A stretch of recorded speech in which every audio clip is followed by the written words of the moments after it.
Welcome to the Polar Homestead. We learn finance, permaculture and prepping. A modern view of the world. Don't forget, freedom is in your hands. Stay safe and vigilant, friends. And now your host, Ralph KK. Launch in 3, 2, 1. Let's go. On today's episode, the rise and fall of Terra Luna, the cryptocurrency.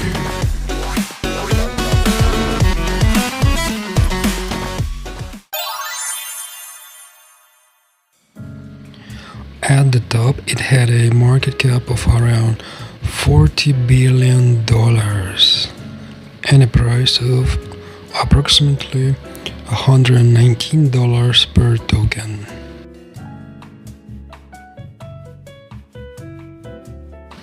The founder and creator of Terra Luna, named Do Kwon,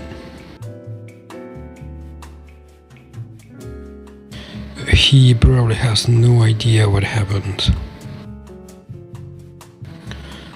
So the coin went from $119 to $10, then to $10, then to $1, then to 1 cent, and then to decimals of a cent, so literally to zero.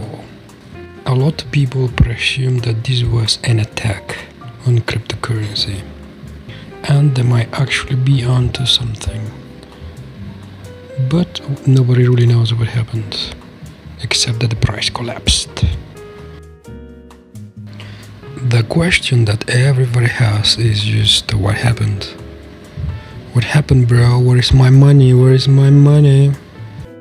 There was this guy called Trevon James from the ICO Mania from 2017, yeah?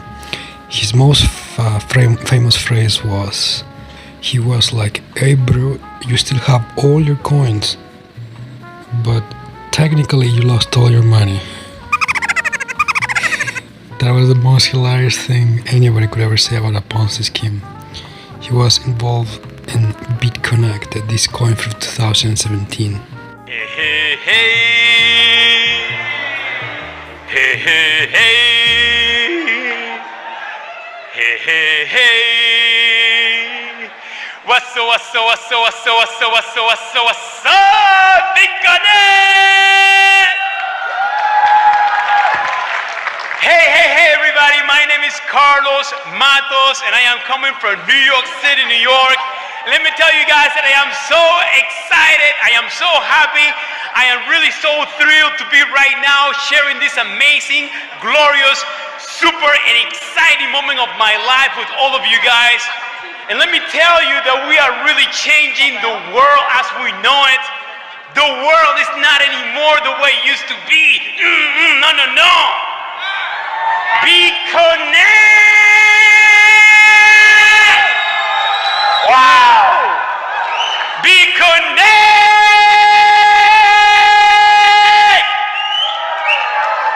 We are coming, and we are coming in waves.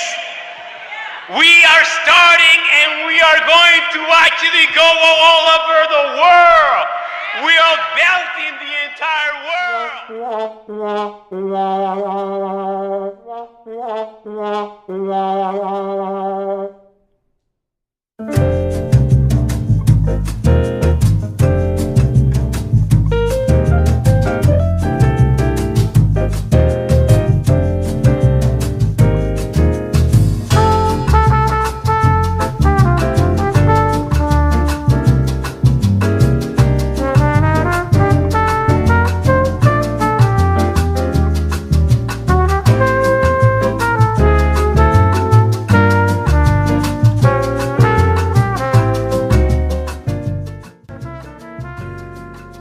Yeah bros, BitConnect, those were the days. 2017 ICO Mania.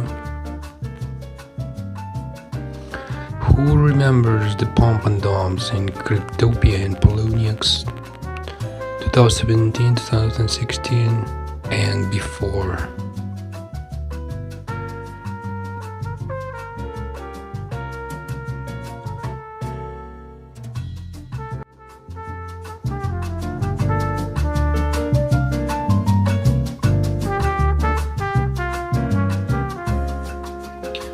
So yeah guys, 2017, those were the days. ICO mania, the dawn of Ethereum, and all this crazy experiment in the cryptosphere.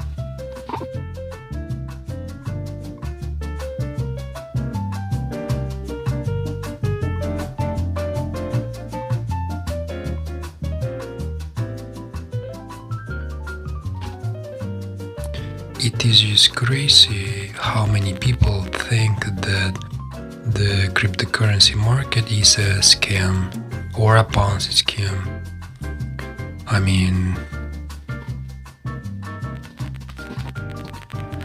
imagine that the cryptocurrency market is something like the Wild West.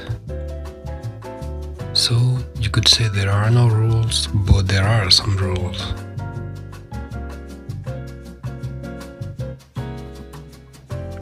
This is why people experiment, create projects. A lot of people lose their money, a lot of projects fail, a lot of things collapse. Because it is something new. Like a new frontier, like the Wild West.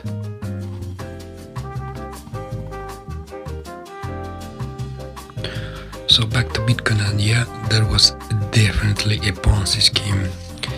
It worked like a pyramid.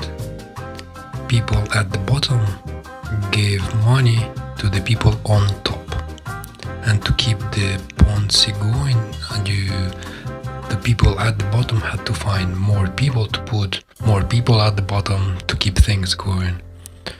And the moment that there was no people to put at the bottom, then the Ponzi would collapse. That was BitConnect.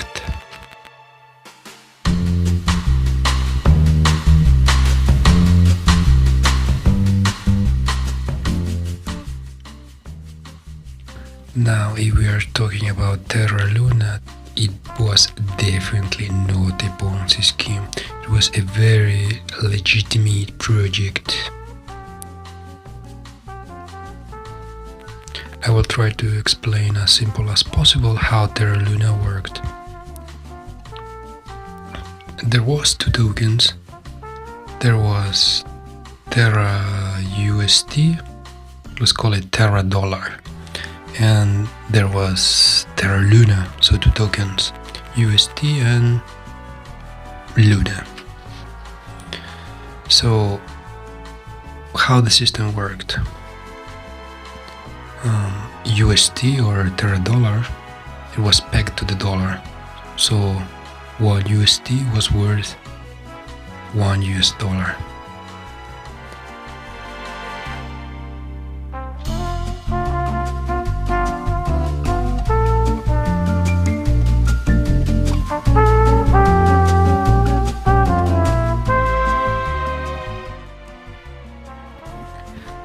A special thing about it is, or was, that USD was not backed by money in a bank, so it was only backed by collateral in cryptocurrency, which in this case was Bitcoin. They had some Bitcoin vaults. Okay, so Terra Dollar in theory was always supposed to be worth $1, 1 US dollar. And how it worked was that you exchanged some Terra Dollar for Luna token. So there was a swap made between these two tokens to keep a balance of $1 for 1 USD.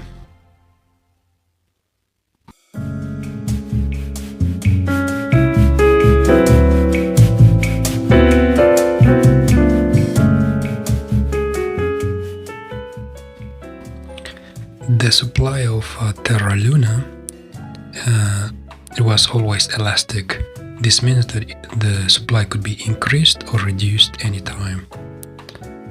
In this way, the Terra dollar, the exchange was able to be kept at always $1.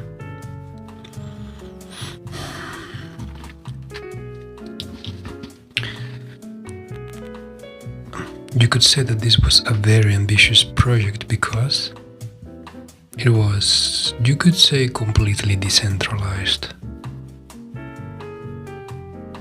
Decentralized in the sense that there was no banks holding any cash in any country. The stablecoin was collateralized by some crypto, like they had Bitcoin in their vault and maybe some other stuff like Ethereum or BNB. And this opened up a vector of attack, which a lot of people theorize that Terra Luna was attacked by, we don't want to mention names, but it was either a big organization, a big company, or a big government, because Terra Luna was a threat to the system, so they had to take it down. This is what conspiracy theories say.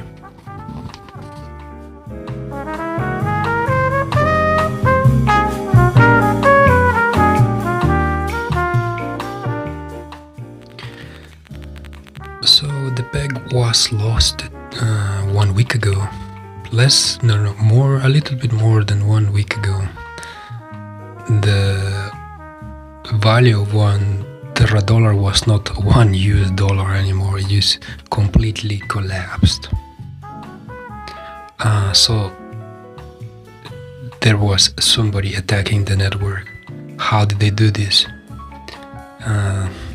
So the rumor says that somebody got some Bitcoin, they collateralized it, they got like a bunch of Terra dollar,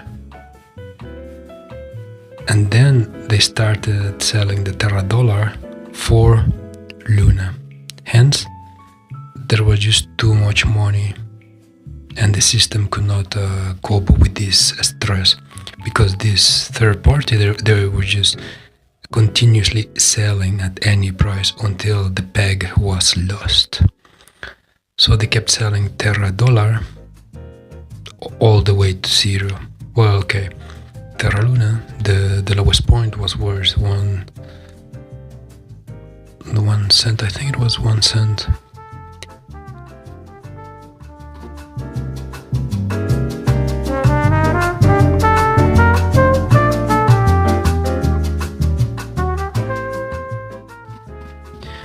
Anyhow, check this out.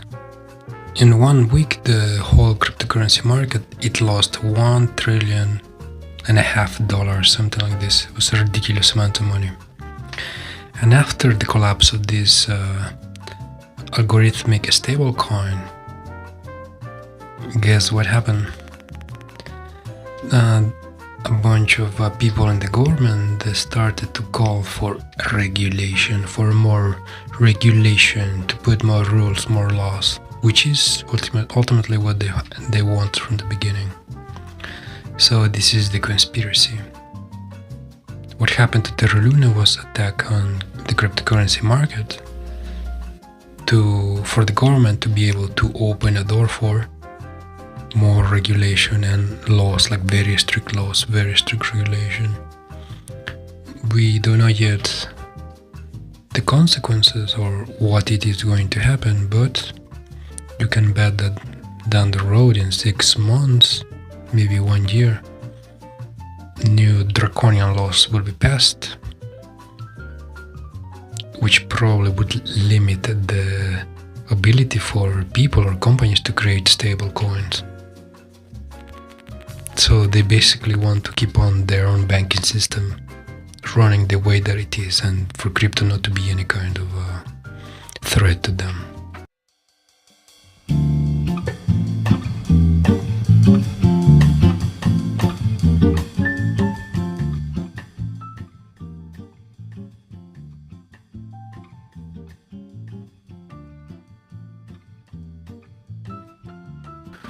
I think today is one of those days when we have to call Vitalik, you know? You know this guy called Vitalik Buterin? He's our one and only savior. He's the god of Ethereum. Maybe we should give him a call so he comes fix this Terra money stuff, you know? Now, talking seriously, the people at Terra, the leadership, they have made several proposals for people to vote, and they're trying to fix this big mess somehow. So like today the price of Terra, it is like, what was it? Was like 0.00001 cents per Terra, something like this. It's ridiculous. Anyways, the proposal, it says they want to fork the chain. They want to issue a new token, and this token is going to be called like Luna 2 or something. They want to issue 1 billion tokens, because currently, you wouldn't believe it, but there is 6.5 trillion tokens in circulation. That is just ridiculous. Anyways, they want the new token. They want to issue 1 billion tokens. They want to take a snapshot of all the wallets the day before the attack happened. So before the price crashed, they want to take a snapshot to issue new tokens and to distribute it among people.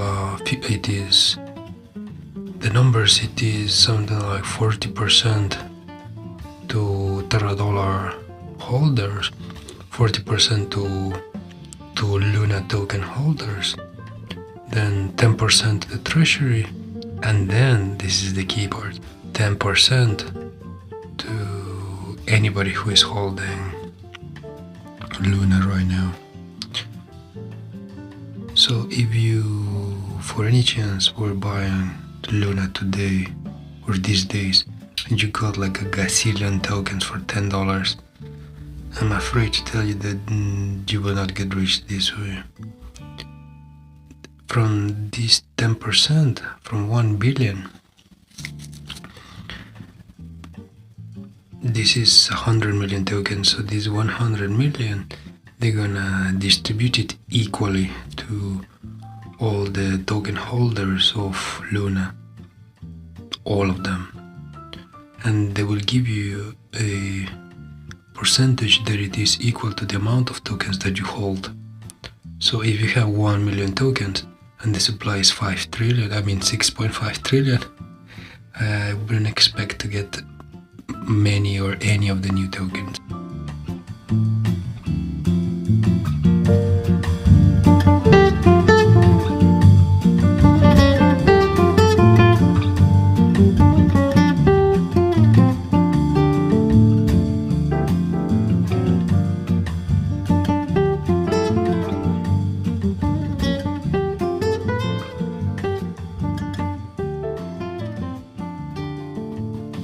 So that's all for now about the Terra Luna saga. I personally don't think that this project is going to recover. I think somehow it will just be forgotten somehow. I'm not very optimistic about the recovery. So be careful out there when you buy cryptocurrency. It's the wild, wild west. It is the jungle, and the lion will come and eat you alive. Now some background music.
Polar Homestead.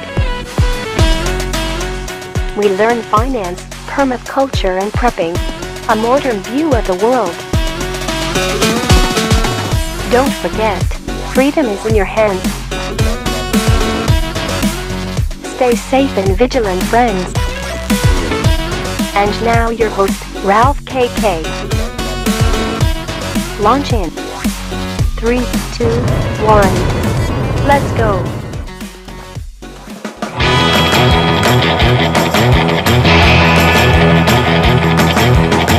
Welcome to the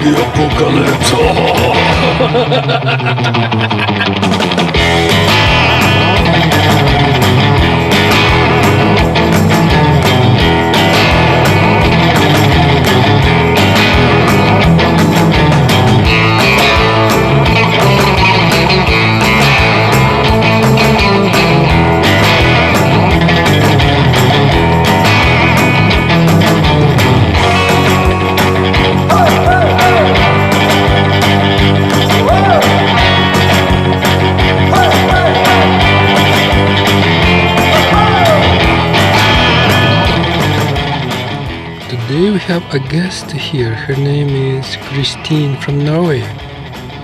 Hello, how are you? Hi.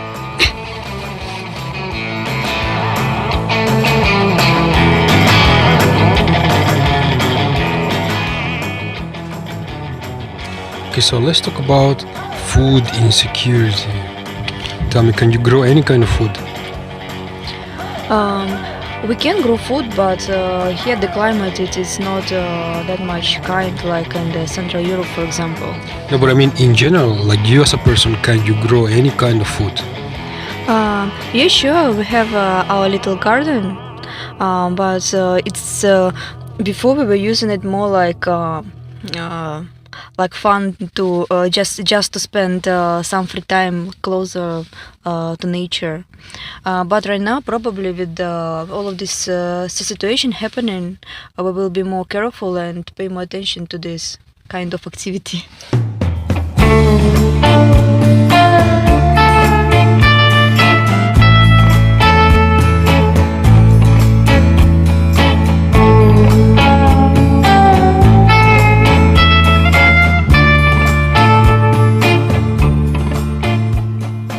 So what can you grow? For example, you yourself, what can you grow? I can grow kale, potatoes, maybe radish. How do you grow potatoes? I'm an expert in growing of potatoes. How do you grow potatoes? I put it in the dirt and it's growing. Like I'm not a genius in growing of potatoes. I suppose you have to ask. No, but tell me the methods. How do you grow potatoes? You put it in the dirt and No. How do you grow potatoes? Imagine that you meet somebody on the street who has never grown any kind of potatoes. How do you grow potatoes? Like, explain to me, how do you grow potatoes? You get with the seeds, or you get like a potato with the growth, and then you cut it and you put it in the dirt, and from this little growth, the new potatoes they're coming out. Okay, so if I put some potatoes in the dirt today, in how long do I expect to get some future potatoes to eat? In a couple of months, in like 3 months. What? The end of summer? And when are you supposed to put the potatoes in the ground? No, here we usually put it like in May, like beginning of May. So if I want some potatoes this winter, I should start to grow potatoes today, right now. Yeah, this is what I'm talking about. Okay.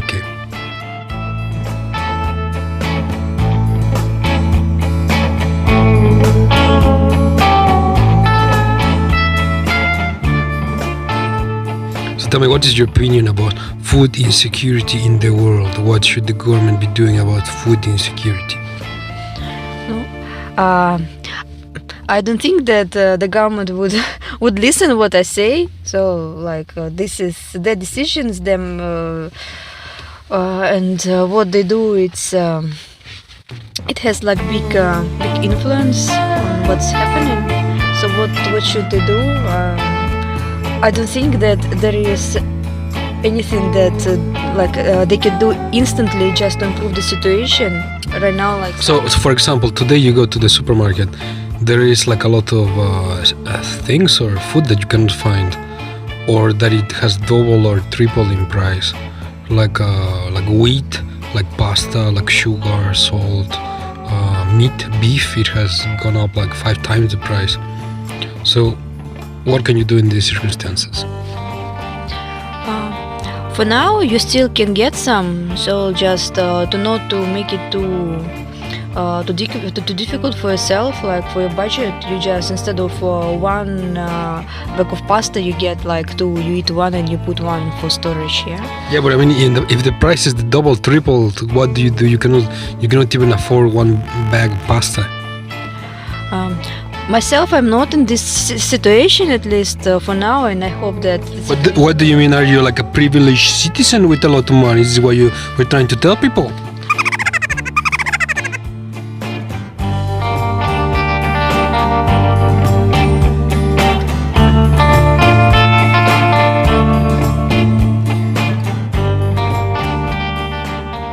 I'm just trying to say that for now I can get myself one bag of pasta at least.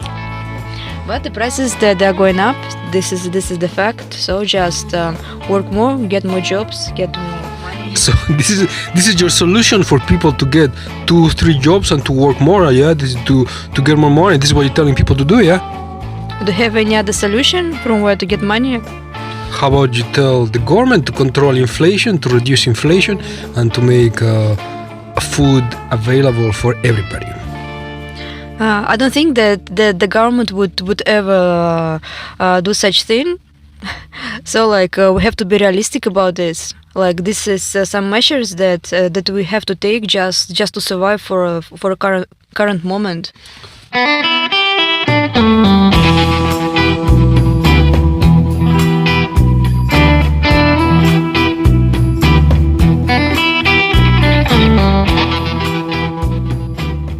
For example, in Germany, like last week or 2 weeks ago, in one day the prices of food, they just went up 50%, and maybe from that time until now the prices went up like 100%, something like this.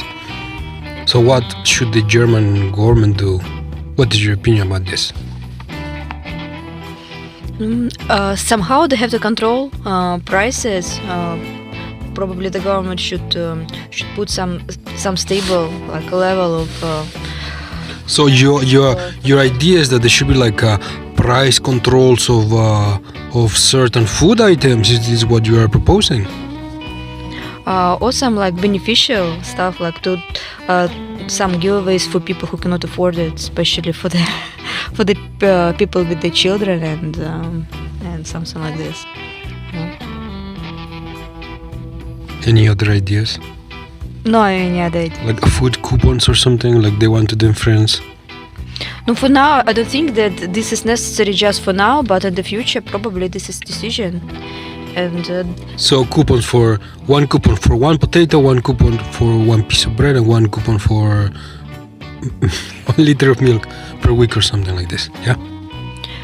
No, maybe this is some kind of bag of food, like just items first necessity. Like what? Like milk, bread, salt, sugar, oil.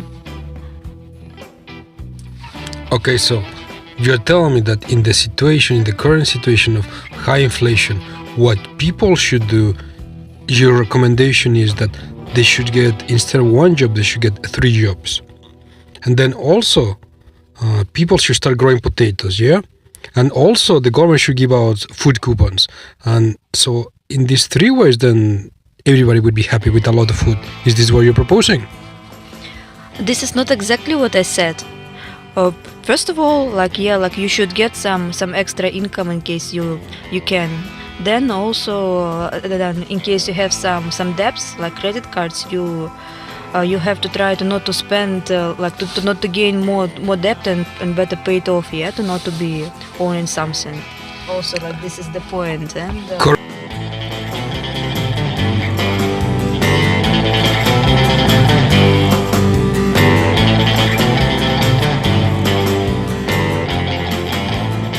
estimates say that there is the highest amount of credit debt in history ever. There has never been any more debt than right now. So that means that people have used their limits of credit for their credit cards, and that they don't have anything else. So they have no credit anymore. This is the point, that this is the difference between when you have cash and when you have a credit card. When you just spend money, you don't really notice this when you don't take the real money from your pockets. So I suppose this is some kind of mentality, like some kind of program in the human's brain about this. But yes, one day, it will have consequences for people who just gain in debt and not paying anything back. One day, this is like in 1 month or 2 months, because the debt is at the limit, and then people, they don't have any extra income. So what do you think is going to happen like in 2 months? Quite possible that people, they will start losing their properties. Also, they will have to sell valuable stuff to try to pay off their debts. So you're talking about a scenario like apocalypse? Is this what you're talking about? Depends what you call apocalypse. Apocalypse, I mean like a zombie apocalypse with zombies on the streets, and you go out and you punch the zombies, and then you go to the grocery shop and you get like some sugar, and then you go back to your base, and there's like zombies everywhere. That's what I mean.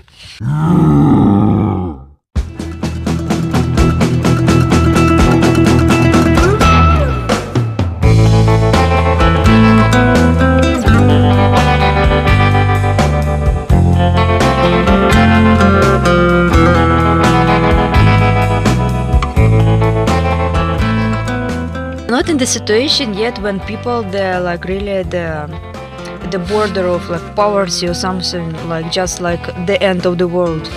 But people, they will lose this kind of lifestyle they got used to, especially like Europe, USA, with the very high standards of living. So you're saying that the Europeans, they're gonna go to third world status? This is what you mean? I cannot predict such a thing, but they will have to adapt there's going to be a lack of food, lack of luxury stuff, and they will have to be rationing. Right now they just cannot get whatever they want. I saw on the internet that some people in some countries, they already cannot afford to buy the usual food that they used to before, like even 6 months ago. So like they already have to switch from one kind of food to another.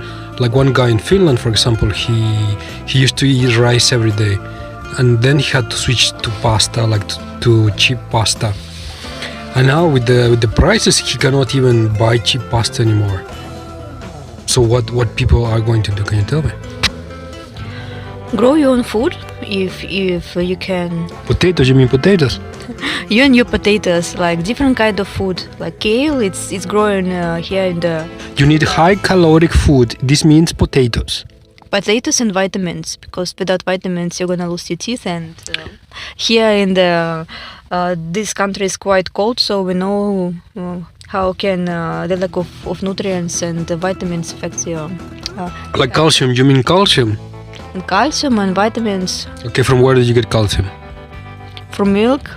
No milk. There are no cows. It's apocalypse. From where do you get your calcium? We are not in this scenario yet. We were already talking about this. We are almost there. There are still cows. There are still there is still like milk and stuff from where you can get the. Okay. Besides milk, where do you get calcium? I have no idea. Beans. Kale. Lentils. And that's all.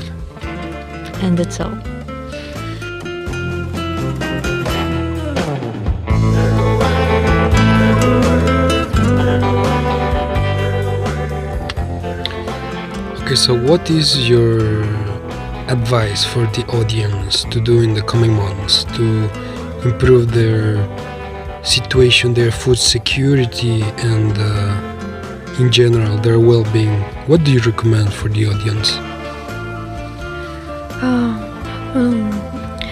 First of all, you have to concentrate not only on the bad things what's happening, but to still find some joy in life, because just like this, it's very easy just to get crazy with all this situation that the prices is going high and the political situation is like very concerning. So this is first.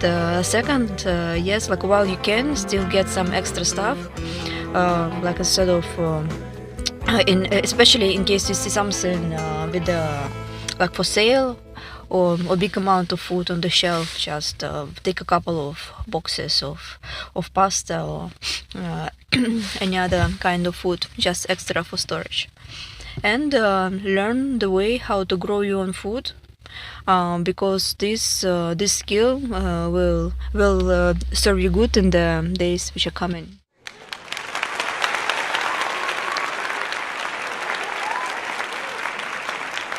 Okay.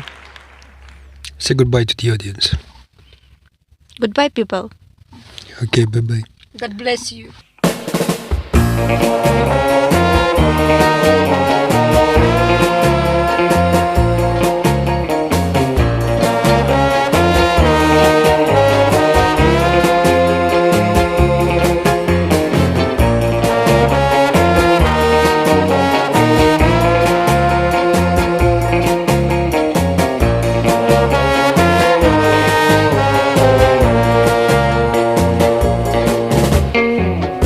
I spend my days in despair,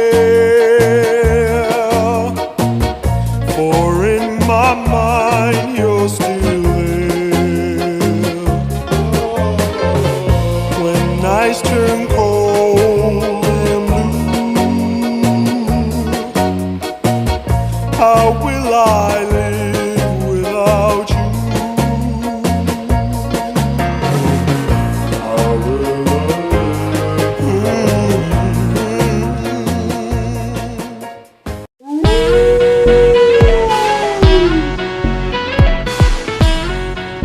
Welcome to the Polar Homestead. We learn finance, permaculture and prepping, a modern view of the world. Don't forget, freedom is in your hands. Stay safe and vigilant, friends. And now your host, Ralph KK. Launch in 3, 2, 1. Let's go.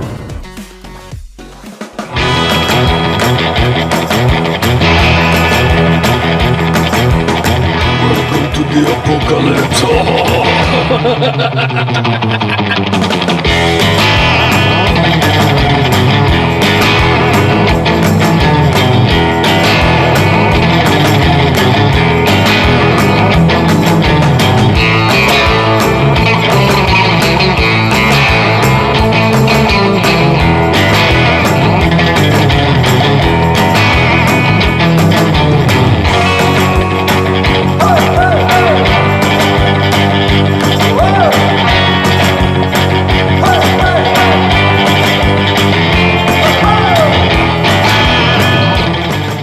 Hello and welcome to the studio. It is me, your host, Mr. Ralph KK. And again we have this guest named Christine from Norway. Hello Christine. Hi there. How are you? What's new with your life? I still have it. It's continuous. The same problems. So what do you want to talk to me? Do you manage to grow any potatoes yet? It's been like several days since our previous conversation. So It's been exactly 2 days. Have you got any potatoes in 2 days?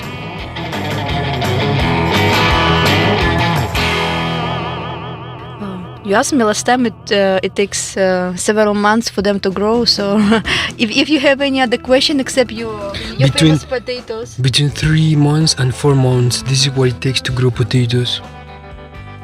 So, what do you think about the current condition of the world? It's the same. No, it is not the same. Today, check out, in the news we have monkeypox. What's this? Monkeypox. this is a viral disease similar to chickenpox, and it is a new disease and it's spreading in the USA and in Europe. Today there has been 8 cases in Italy. Like every day you just find something like this in the news, so or pig flu or bird flu or something like this. And after COVID-19, I suppose it's already not such a great news to hear anything about disease. Like everybody like kind of got used to such kind of news. So this is just another disease. But the name says what it is. Monkeypox. It means that it is a disease that comes from monkeys. This doesn't scare you, this kind of name? No, this the same if you would be scared of pigs or birds. Like a pig flu. Are you scared of pig flu? Of course, I'm scared of any kind of disease. You can die from any kind of disease. Actually, you can die from anything. You can just fall in the puddle and die there. So you can be scared of anything. Yeah, like the name, it makes you think what it is. But so you mean that we should be brave in the face of apocalypse? Yeah, sure. We have to be brave.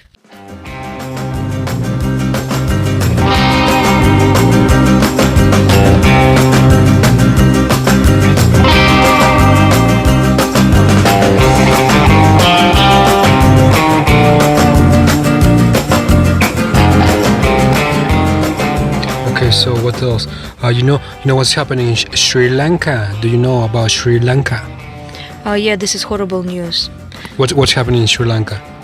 All of these riots and the last news about the leader. But why are people rioting in Sri Lanka?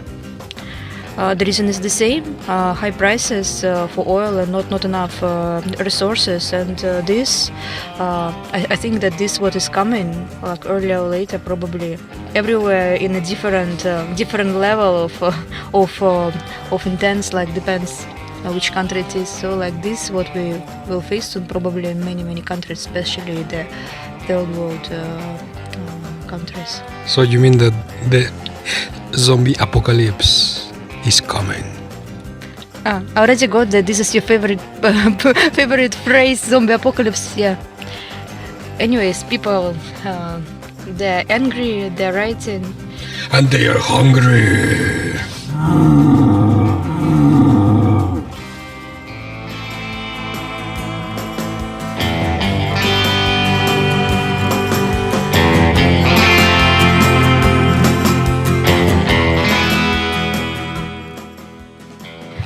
people they're all the time hungry.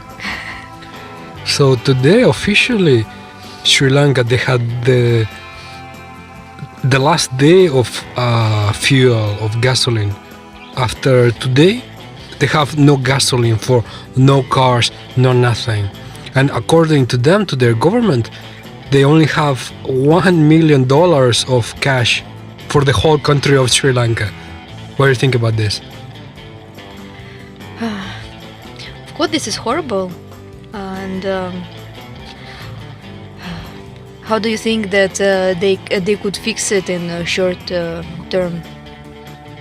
Just it's not fixable instantly. Like in case you have such a situation, people will continue writing. So what exactly do you want? Are you asking? No, according to the government, they asked for a loan to the International Monetary Fund. So they asked for like a aid package. So they are waiting for some kind of money from them, but there has not been any kind of response. So they have no gasoline, they have no food. There is people rioting on the streets, like even people, like common citizens, they are taking justice to their own hands. So they go to the houses of politicians and they start like burning the houses of politicians, or finding the politicians and beating them up with sticks. Or they go outside of parliament and they wait for the politicians to come out from parliament and they start like beating them up with sticks. You know, this is like paradox that it is like a very, very, very rare case when people they would be satisfied completely with the government, and but in situations like this, when it is some kind of extreme case, so like you can expect anything from people. But the point is that whatever government they would put there right now, instantly in such a situation, which already just there, and it is not fixable just immediately. So even with the new government, I don't think that this problem would be solved instantly and would be solved in general. It should be some kind of decision, not only for Sri Lanka, but in general, some kind of decision for the third world countries, which very soon they will not have the same resources and money. So it should be maybe some kind of program to help them in general. Do you consider Turkey a third world country?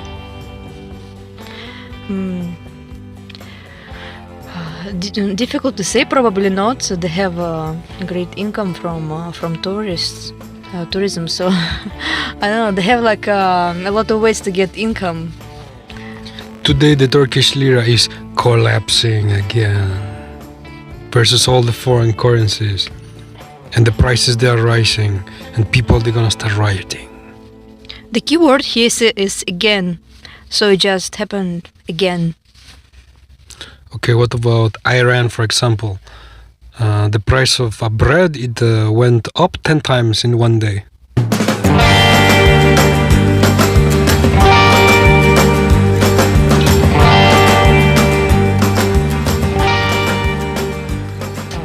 Different countries, different products, and inflation is growing everywhere. You cannot name no one country which wouldn't have like the prices to raise like they're raising just in every country.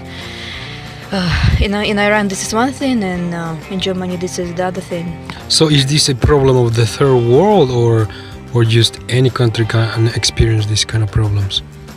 I suppose any country, just like I say that if we are talking about the third world countries, it just coming like faster because of the lack of some stuff, the same like lack of money and resources. More developed countries, like European countries, it's also coming, but with not such a great speed. Today in Italy, in Napoli, people were rioting because of the prices of food, because the prices of gasoline, the prices of gas, all the prices they are just going up to infinity. They're coming to infinity everywhere. Look at all the prices. You go to the shop and just compare prices from 1 week ago. And this about Italy, this is also about the mentality of these people. Like, have you been to Italy? I have been to Italy. People there are very nice. Yeah, and also they're very expressive, so they cannot just hold this. If they don't like something, they just go outside and they shout it loud.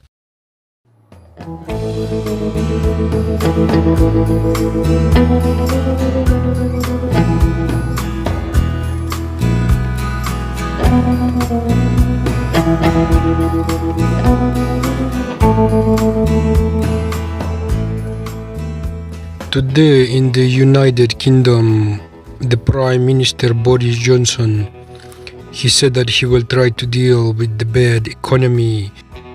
He said that the bad economy is the fault of the bankers. Anything new? He all the time talking about. But he said that the bad economy in the United Kingdom is like the worst in 40 years. Inflation is the worst in 40 years. And he said that this is the fault of the bankers. Is this true or not? In which way? Because the policies of the bankers have led to the inflation in the United Kingdom to be 40-year high. Usually, like, of course, he would try to blame it on something, and it's very difficult for them to accept what is happening for real, because like everything is connected. Like the price for oil, the dollar, the same. Like because of this instant printing of money, it's like this constant like huge inflation. It would be very. Very stupid to not accept that it would also have big impact for Europe and for all the and for United Kingdom, which are not part of So, Europe. Yeah. so you are saying that this inflation is caused by the all the infinite amount of money being printed. Obviously.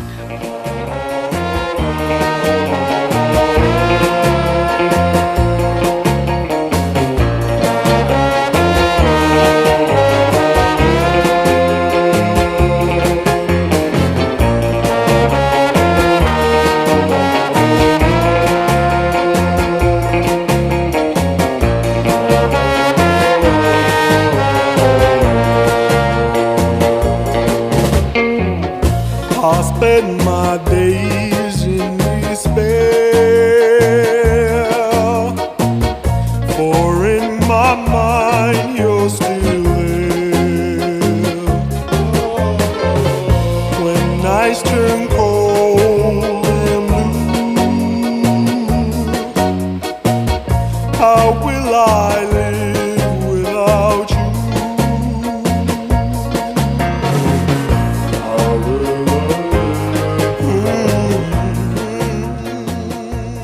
you? You are like a common citizen and you understand that this is happening, yeah?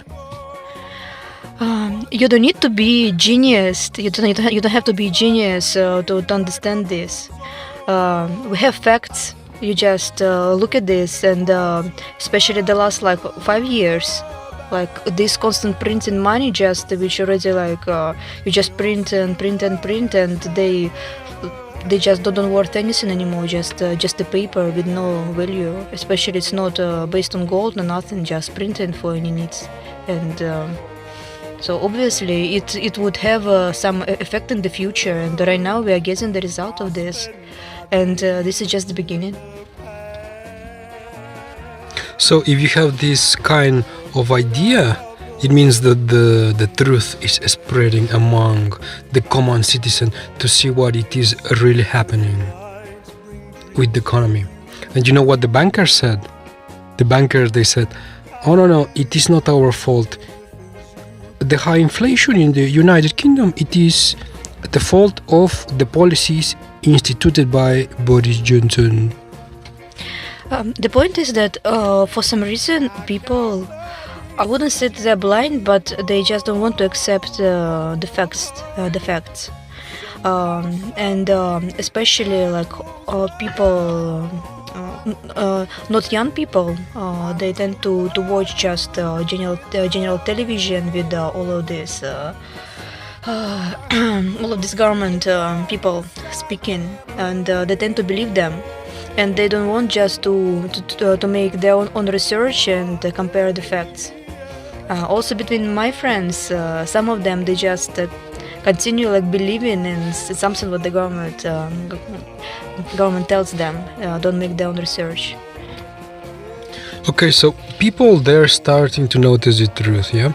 So how long do you think we have before people start panicking and start like trying to protect themselves against the future, like to go and buy like 50 kilograms of pasta or rice or something like this?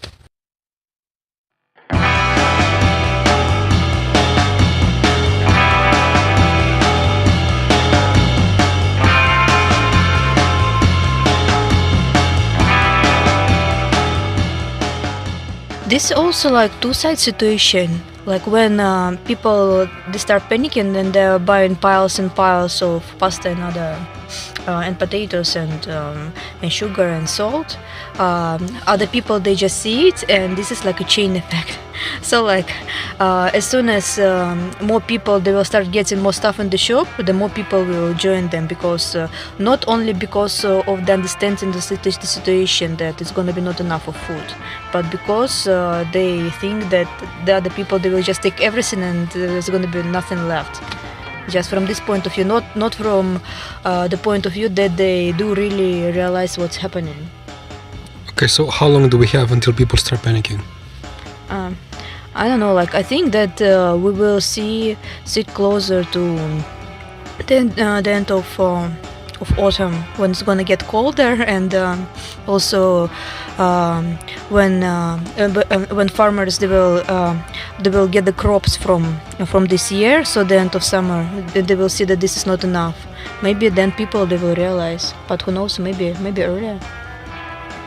Maybe earlier. Who knows? Who knows?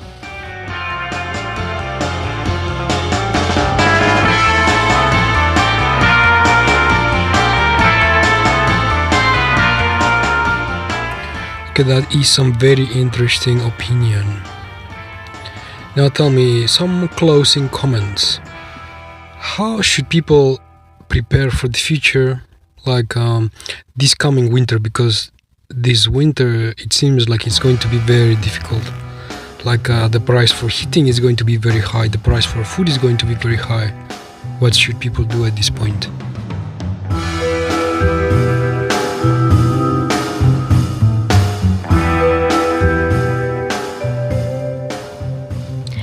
We kind of discussed it last time, so I already said that get some extra food for storage, get another source of income. Also, probably what I would like to add that probably people they should learn some skills of surviving. Survival? You mean like combat skills, hand-to-hand combat with a knife? This is not what I'm talking about, just usual survival stuff when you go to the forest, for example, like when you need to make a fire without a lighter, yeah? Can you do it in case you have like an emergency? What do you mean, with like stones or something like this? No, there are different tools, like you can also get it and have it in your bag for traveling. Also like the skills like just like hunting. No, probably hunting included. So like just easily to make a tent, to cook food on the fire, just to take out like insects from your skin. You are suggesting people to eat insects? I said in case the insects bite you, and sometimes they go under your skin to take them out. So like not all the people they can do it themselves.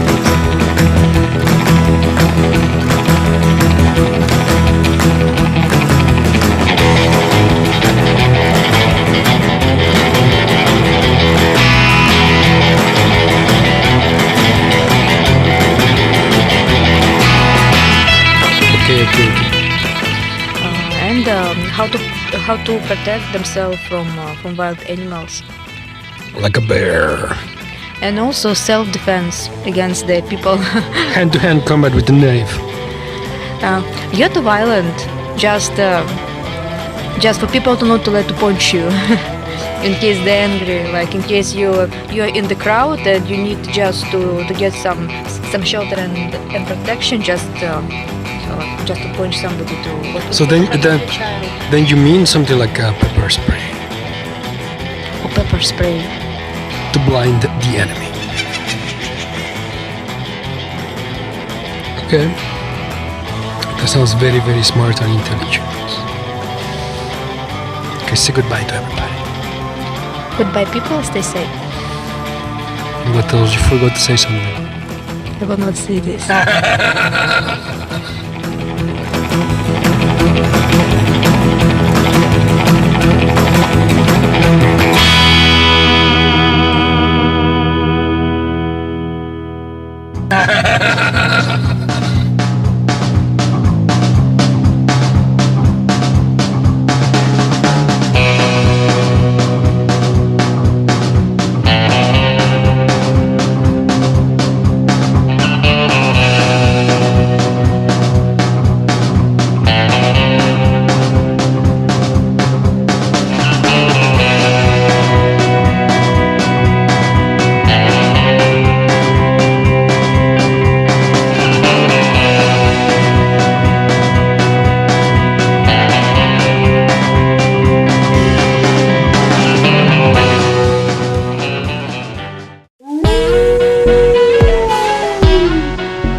Welcome to the Polar Homestead.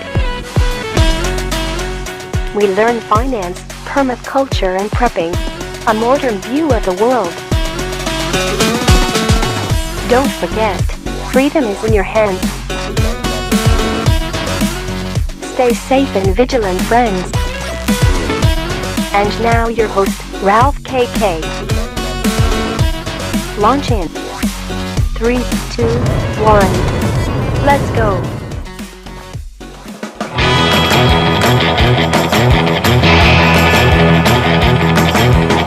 Welcome to the apocalypse.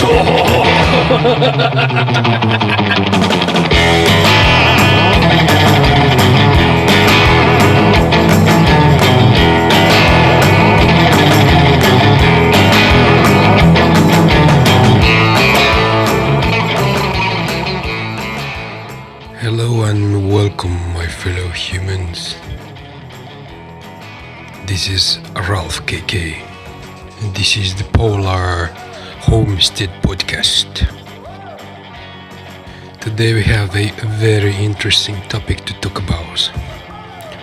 Considering everything that is going on around, like check out the news, you see.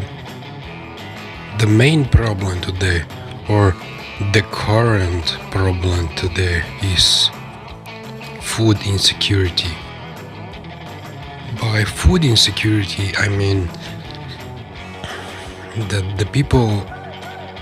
the amount of people that has no access to food or to adequate amounts of food is greatly increasing daily, particularly in developing nations. There it's a big problem, but it's not only them, because soon it is going to be a problem of the first world. The first step before there is a scarcity or lack of food, the first step is high prices for food. If you go today to the supermarket, you will notice that the prices for everything, they have greatly increased. At least 2 or 3 times of what it used to be last year, for example. And today the main problem is wheat. There is not enough wheat in the world. According to some research done by a company that uses artificial intelligence to calculate how much wheat there is left in the world, according to them, there is around 10 weeks left of wheat in the world, for the whole world. 10 weeks left, and after that, there is no more. I mean, can you imagine what this would do to civilization? Like what would Italy be without pasta? Can you imagine, Italy with no pasta, or France without a baguette? This is apocalypse. Or maybe somewhere near the end of our civilization. I mean, in my entire life, I've never heard of a time where there was no wheat or food crops. Well, I mean, in the 80s, in the 90s, it was a big problem. The times of famine in Africa, that was a big problem in the 80s and 90s. I do remember that. Supposedly the supply chain today is in a terrible condition, the worst that it has ever been in history. We have this situation happening over there in Ukraine, which doesn't let the wheat to come out to be exported to their countries. Ukraine, they are like a major producer. They produce around a quarter of the whole wheat of the world, or something like this. So what can you do in these circumstances as a person? If I were you, I would go to the supermarket and start buying pasta. All the pasta that you can get while you still can get pasta. The shelf life of pasta I mean, if it is airtight, it is approximately 5 years with acceptable flavor. So pasta in reality, it never expires. You could have it 10 years, 20 years, maybe 30 years if it is airtight. The pasta itself, probably it wouldn't go bad, but it might just taste a little bit funny. You could eat pasta that is 30 years old. It would not kill you, but it might just taste a little bit funny. But if we are talking about quality, like pasta that you can eat, that you can make a dish, 5 years, this is a good time for storage, if it is airtight. So airtight, this means that it's in a plastic bag and there is no air coming in, coming out. And then you store it in some cold, dark place. Cold, I mean like 0 to 5 Celsius. This means cold. And like this, you can keep your pasta in a very good condition for 5 years.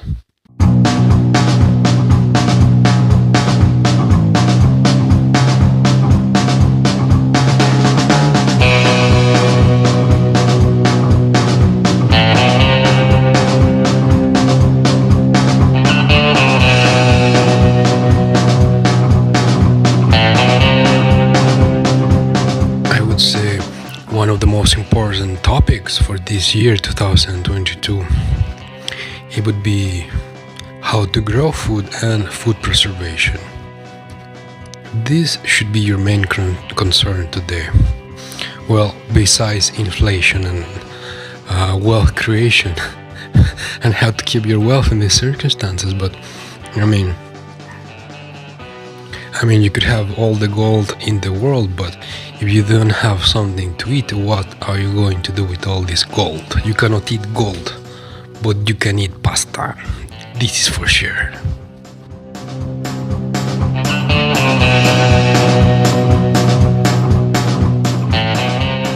Most people today, the modern man, they have lost the ability to grow food.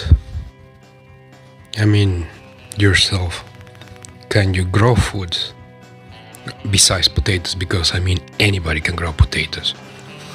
You just grab a potato, you drop it in the dirt, you cover it with dirt, you drop some water on top, and 3-4 months later, you will have maybe some more potatoes. Potatoes are very easy to grow. But in general, can you grow food? Do you know how to grow food? If you've ever tried to grow anything, or if this is going to be your first time, you will soon find out that growing food is one of the most difficult things to do. And it is not easy. Food production, it is something very difficult to do.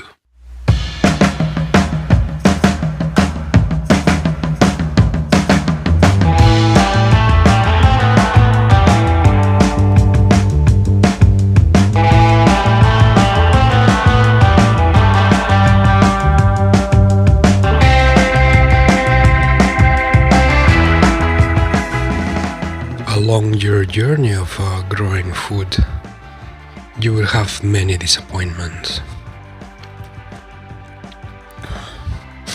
There is nothing like the feeling of putting some seeds in the ground, seeing those seeds growing, a plant comes out, and you have some kind of attachment to this new plant that you have kind of created.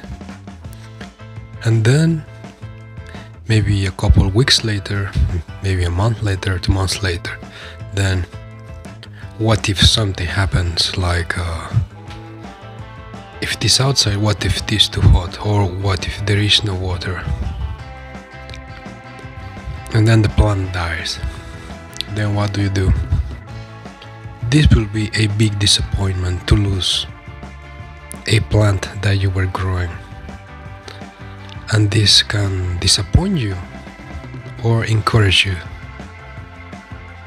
But in general, when you are growing something and it dies, you usually take this like a hit. It does bother you.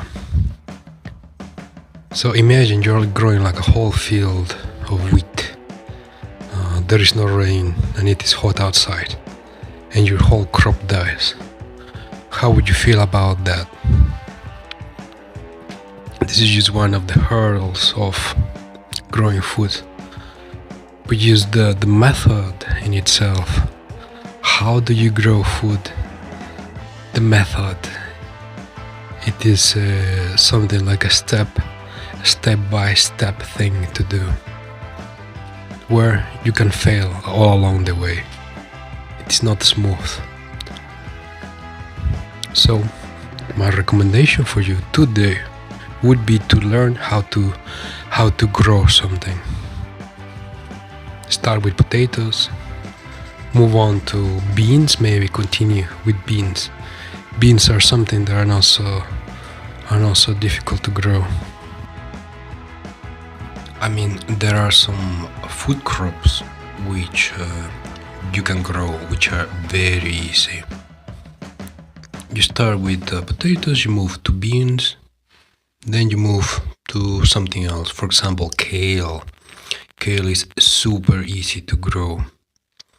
And once you establish a plant, it will keep coming back like every year for a couple of years. From 5 to 10 years. One kale plant, it will give you food every year. You have to fertilize it 2 times per year. At the end of the season, you cut it down a little bit. And if winter comes, if you live in a place where there is snow, and like before winter you put some mulch around the plant just to protect it. This is kale, a plant which is very nutritious and will feed you every year.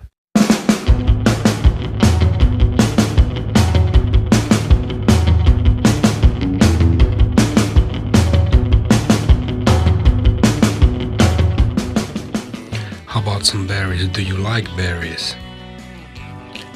Berry bushes, it is another plant which once you put in the ground, it will come back every year for several years, 5 to 10 usually. And every year it will give you a crop. Depending, there are dozens, maybe hundreds of varieties of berry bushes.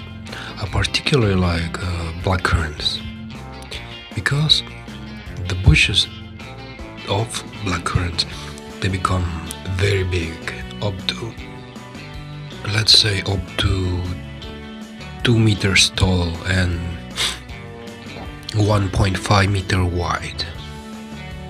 So can you picture this? A berry bush, blackcurrant, 2 meters high, 1.5 meters wide. Can you imagine this? It's almost like a tree. And every year, this tree-looking plant, it is going to give you, if you have like a mature plant of around this size, like a big plant, it can give you up to 10 kilograms of berries per bush. And once you establish this plant, it will come back every year. And it requires almost minimum care. All you have to do is to fertilize it from spring up to, let's say, the beginning of autumn. You just have to fertilize it carefully every 2 weeks, and different kinds of nutrients. There is some science behind this, like which nutrients are, how to give the plant the nutrients, what kinds of nutrients.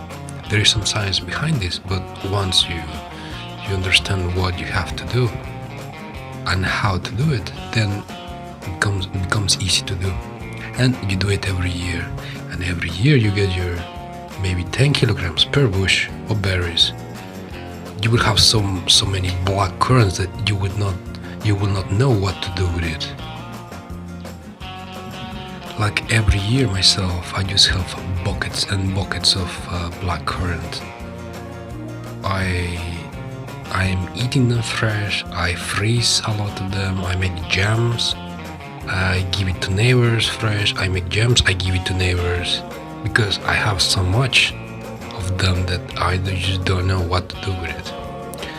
But in times of crisis like today, these berries, the best way to preserve them would be jams or freezing them. But the jams, they don't need any kind of refrigeration, and you can just put it in a dark shelf. You can keep it there for a couple of years, 3 to 5, if you make a jam.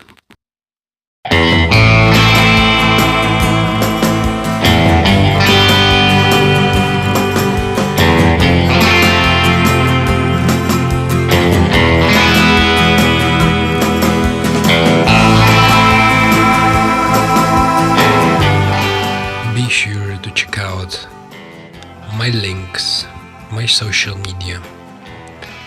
I'm always posting tutorials about how to grow plants, how to make food.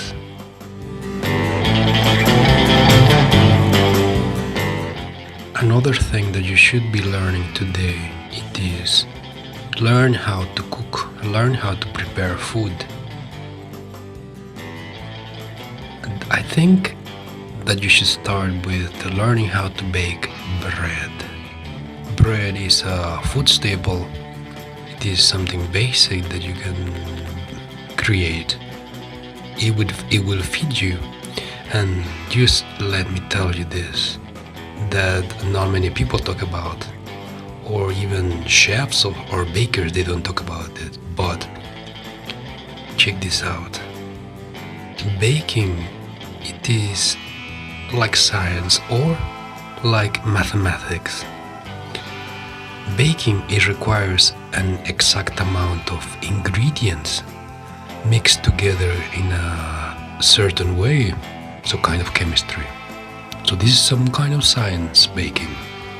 So you have your exact ingredients, your exact way of mixing them, and then you put your mixture in a mold and you bake it at a certain temperature.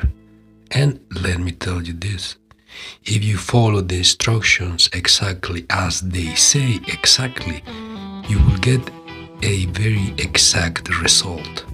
So even if you have never cooked anything in your life, if you follow the instructions to bake something, you will get a good result if you follow the instructions exactly. Because baking, it is like some kind of science.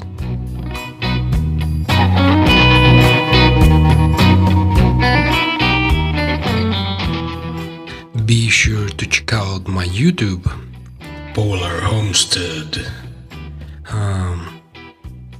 Because I do post videos on how to bake bread. They are very easy to follow, and I mean anybody can do it, and they are usually around 10 minutes. So be sure to check out my YouTube if you want to know how to bake bread.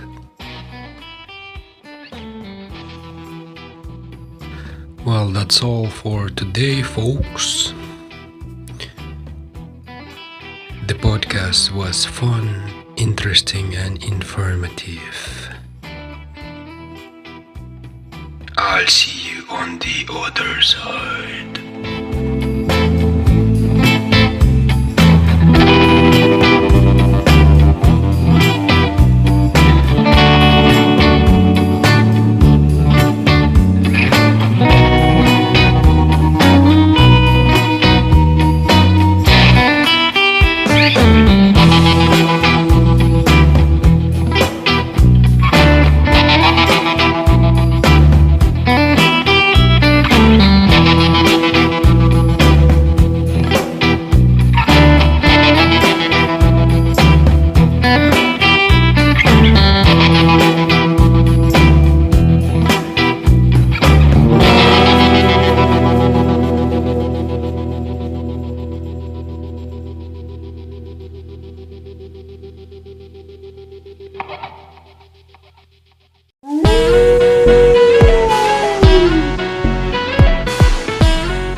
Welcome to the Polar Homestead. We learn finance, permaculture and prepping. A modern view of the world. Don't forget, freedom is in your hands. Stay safe and vigilant, friends. And now your host, Ralph KK. Launch in 3, 2, 1. Let's go.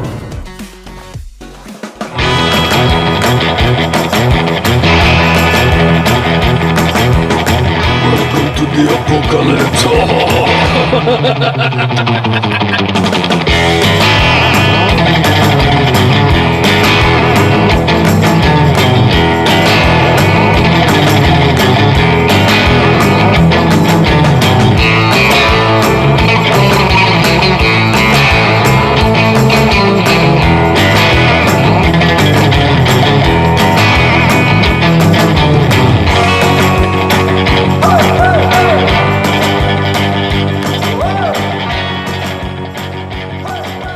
Hello and welcome to the podcast, my fellow humans.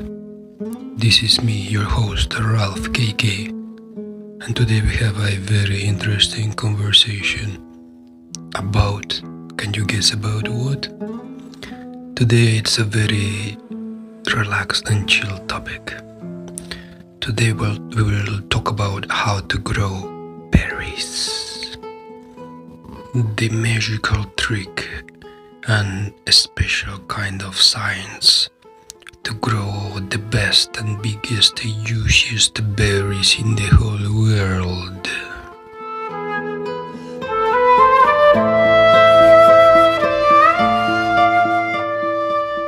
So, berries, they are a yearly crop. So every year you get a certain amount of berries at the end of the growing season. So around the end of August, start of September, okay, let's say the end of August, you get your crop. Then winter comes, the berry bushes, they go to sleep, and they will be sleeping until spring comes back again.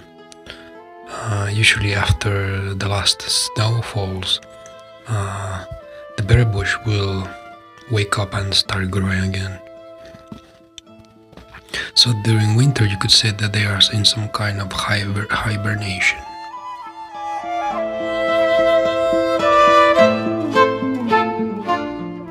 Most berry bushes, they are native to the northern hemisphere of the planet, so they need a cold season kind of to reset their clock and to continue their cycle. So that means they wake up, they grow, they give fruits, then they go to sleep when winter comes, and they need this sleeping season as a way to reset their clock. So it's usually not common or a bit difficult to grow berries in warm climates or tropical places like Brazil, in the Amazon or something like this. It is difficult because there's this cold season that the berry bushes, they need to reset their cycle, to store their cycle again.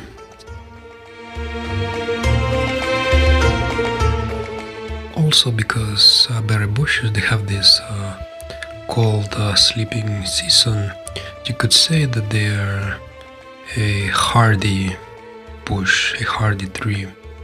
The bark itself, it is hard like wood, so made for cold weather. And because of this, they are kind of easy to grow. They are not so difficult because the bushes themselves, they are considered a hardy plant. So in general, to grow plants, they have 3 basic kinds of nutrients.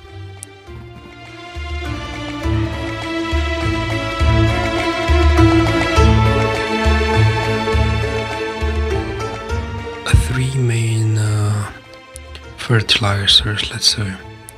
There is nitrogen, phosphorus and potassium. In general, plants need nitrogen to grow new foliage.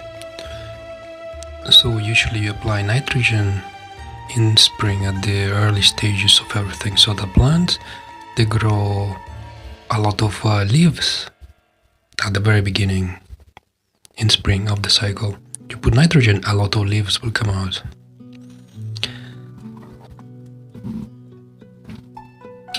Then phosphorus.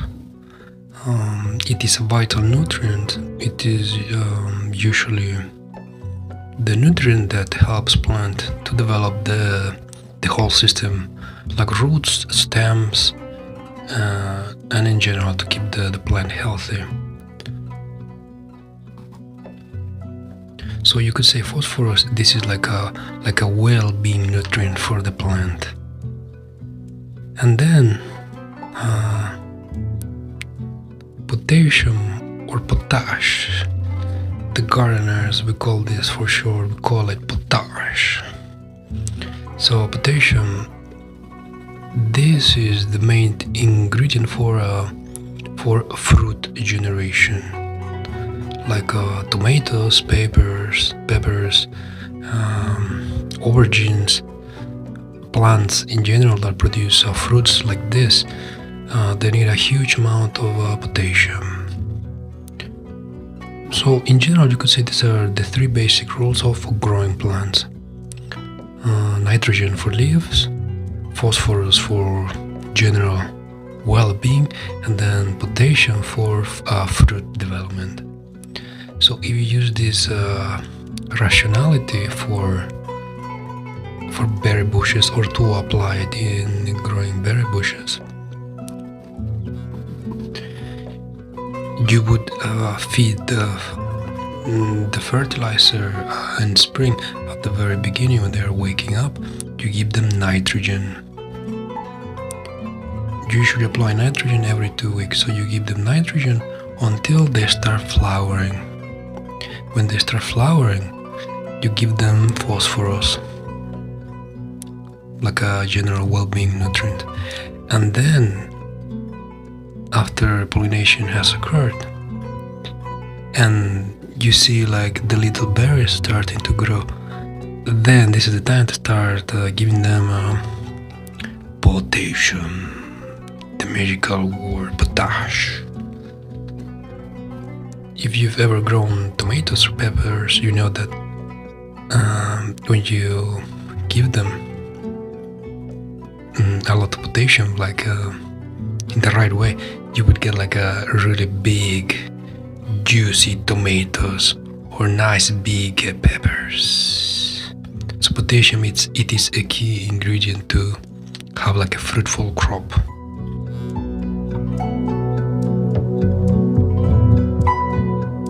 But then some people would ask me, so if potassium it is for fruit development, should I give potassium to corn plants? And the answer is no. These three basic rules apply in general for most plants, but then each specific plant has a different growth cycle and different nutrient requirements. For example, corn, this plant, it only eats nitrogen. Even for fruit production, for the corn cob, it only eats nitrogen, and a lot of nitrogen. When you grow corn in your garden, you would know, or you would notice that corn, this just leaches out completely the nitrogen from the soil.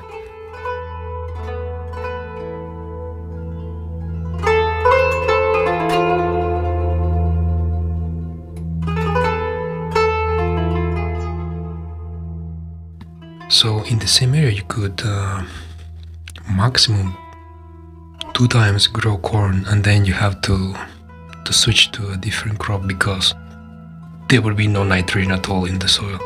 So you have to swap, to change your crops constantly. with corn, what most people do is they grow corn one season or half the year, yeah, and then they switch to nitrogen fixating plants like beans. You grow beans after you grow corn, so the beans, they are nitrogen fixating plants into the soil. They will fixate the nitrogen back.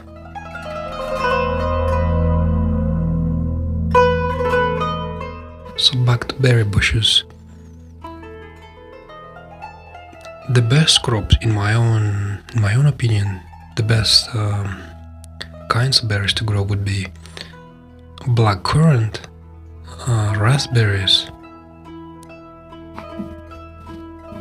blackberries, and blueberries. Also strawberries, but the strawberries, this is not a berry bush. Strawberries, this is more like some kind of weed that grows all around the floor in your garden.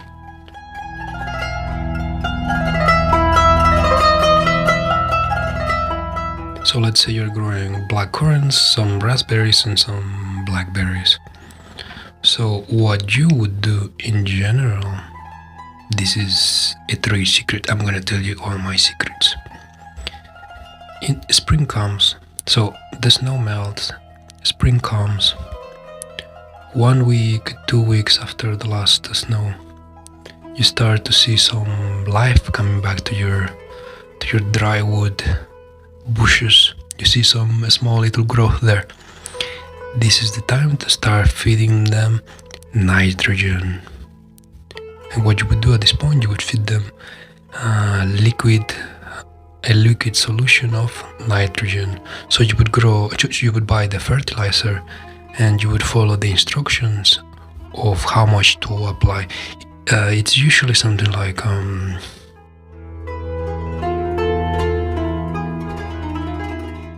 so it is usually something like two spoons of your liquid fertilizer. You dissolve it in 10 gallons of water, and then you water this half of your 10 gallons, so 5 gallons per bush of your dissolved fertilizer. But be careful to follow the instructions as written, because you can burn the roots of your berry bushes, so you have to be careful with liquid fertilizer. So at the beginning of the season in spring, you give your berry bushes liquid nitrogen. And the main idea is to feed your berry bushes around every 2 weeks. The growing season is usually something like 3 or 4 months, so there is not a lot of time to get your crop. So you did the first step. You fed your berry bushes your liquid nitrogen. 2 weeks later, you have to change to a different kind of fertilizer. You have to get a granulated fertilizer. Still, we're giving them nitrogen. So 2 weeks later, you get granulated nitrogen, and you have to spread around the base of the plant. It again is, you have to follow the instructions, and it's usually like one big spoon of this granulate fertilizer, and you spread at the bottom of your plant. And these two, let's say these two feedings, they are very important, very key, because these nutrients will dictate how much foliage they're going to grow and how fast they start to grow. So these two feedings, they are key to start the cycle of your plant.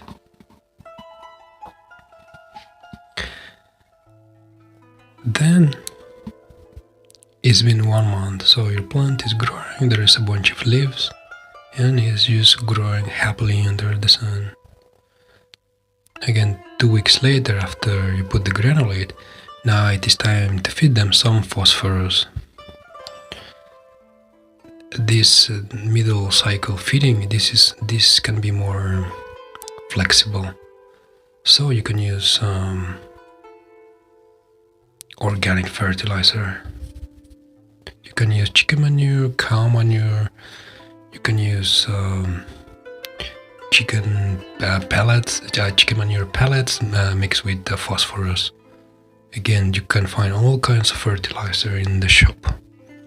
But in general, you can give them some good chicken manure, cow manure, and the plants will be covered for some time. With organic fertilizer like cow manure, chicken manure, you cannot damage the plants if you put a lot. So with this, you can be flexible. You could usually give them like one or two fists or handful of fertilizer per bush, and it's organic, it's natural.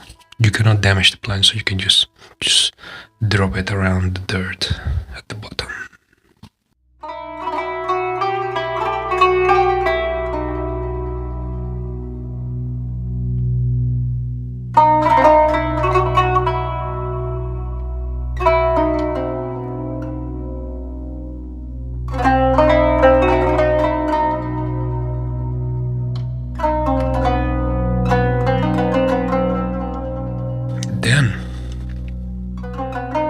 Then eventually your plants will start flowering.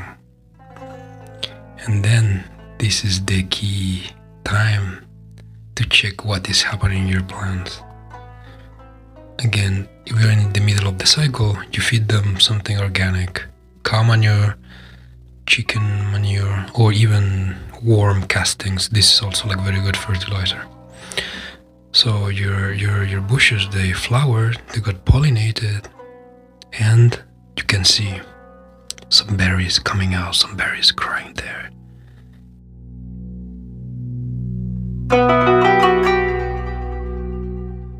From the time that they flowered, they got pollinated, after you see the first berries, it takes around, let's say, 1 month, between 1 month to 2 months to get your crop.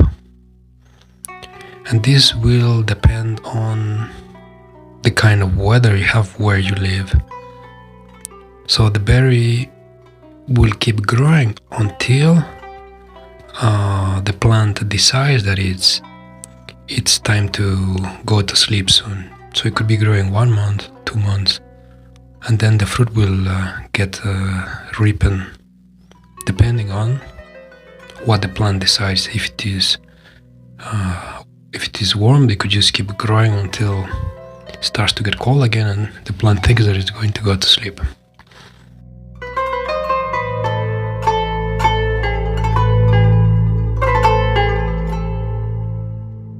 After the fruit starts to grow, like a small little berry, small little berries start to grow. You have 2 or 3 more, let's say 3 to 4 more feedings. And then,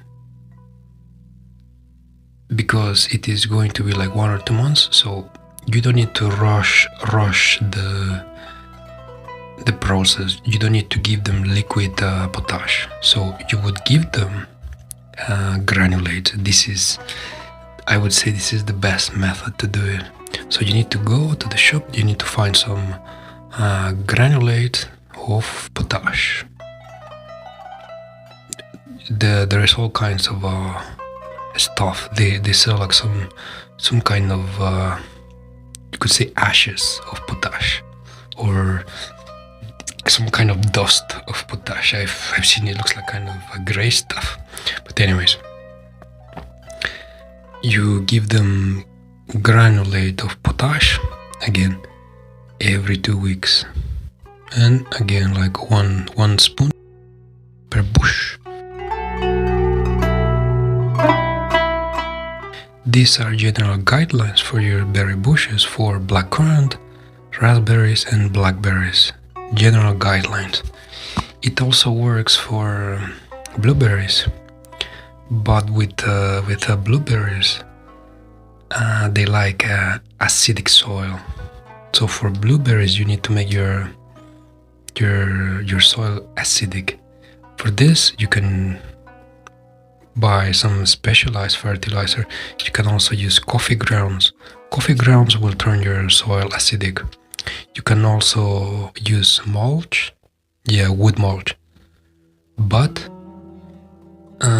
you bury the mulch into the dirt, and you cover the mulch with dirt, so it will start decomposing, and this will make the soil acidic.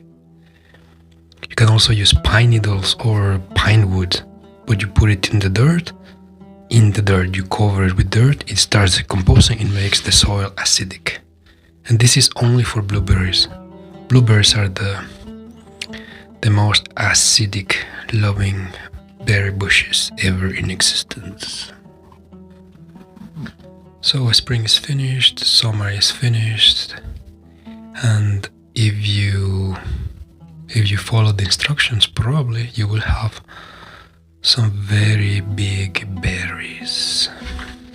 And depending how big and old your bush is, it will depend how many kilograms of berries you get. Like my black currants, they usually give me like between 5 and 10 kilograms of black currants, for example. The raspberries also, depending how big the plant is, they will give you many berries to eat. Strawberries, this is another story for another podcast. And the strawberries, I would highly recommend you to grow it because it's one of the easiest things to grow. But again, strawberries, this is information for another time, for another podcast. Hope you enjoyed the information, and I'll see you again next time. Enjoy the music.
Welcome to the Polar Homestead. We learn finance, permaculture and prepping, a modern view of the world. Don't forget, freedom is in your hands. Stay safe and vigilant, friends. And now your host, Ralph KK. Launch in 3, 2, 1. Let's go.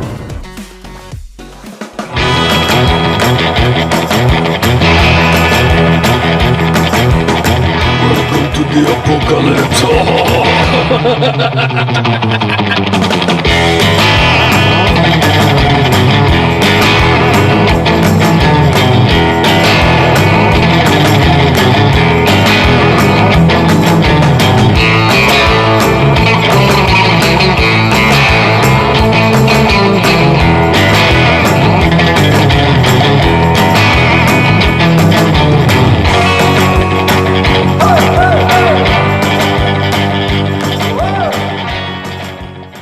Hello, Christine from Norway. How are you today? Hello, I'm fine, and you? I'm still here, alive, and not hungry yet.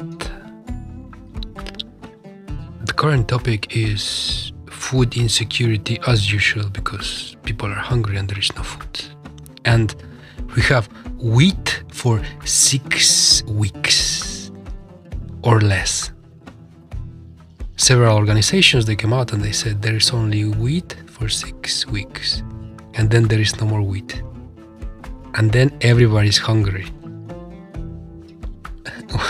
What should people start doing? Tell me, what should people do right now when there is no wheat? This 6 weeks information, this is for the whole European Union? Or? For the whole world. Some organizations, some researchers, they used artificial intelligence, and they calculated all the reserves of wheat for the whole world. They calculated this with artificial intelligence, and they came to the conclusion that there is. So when they released the information, it was 10 weeks. Today, something like 6 or 7 weeks left of wheat for the whole world, no, in stockpiles.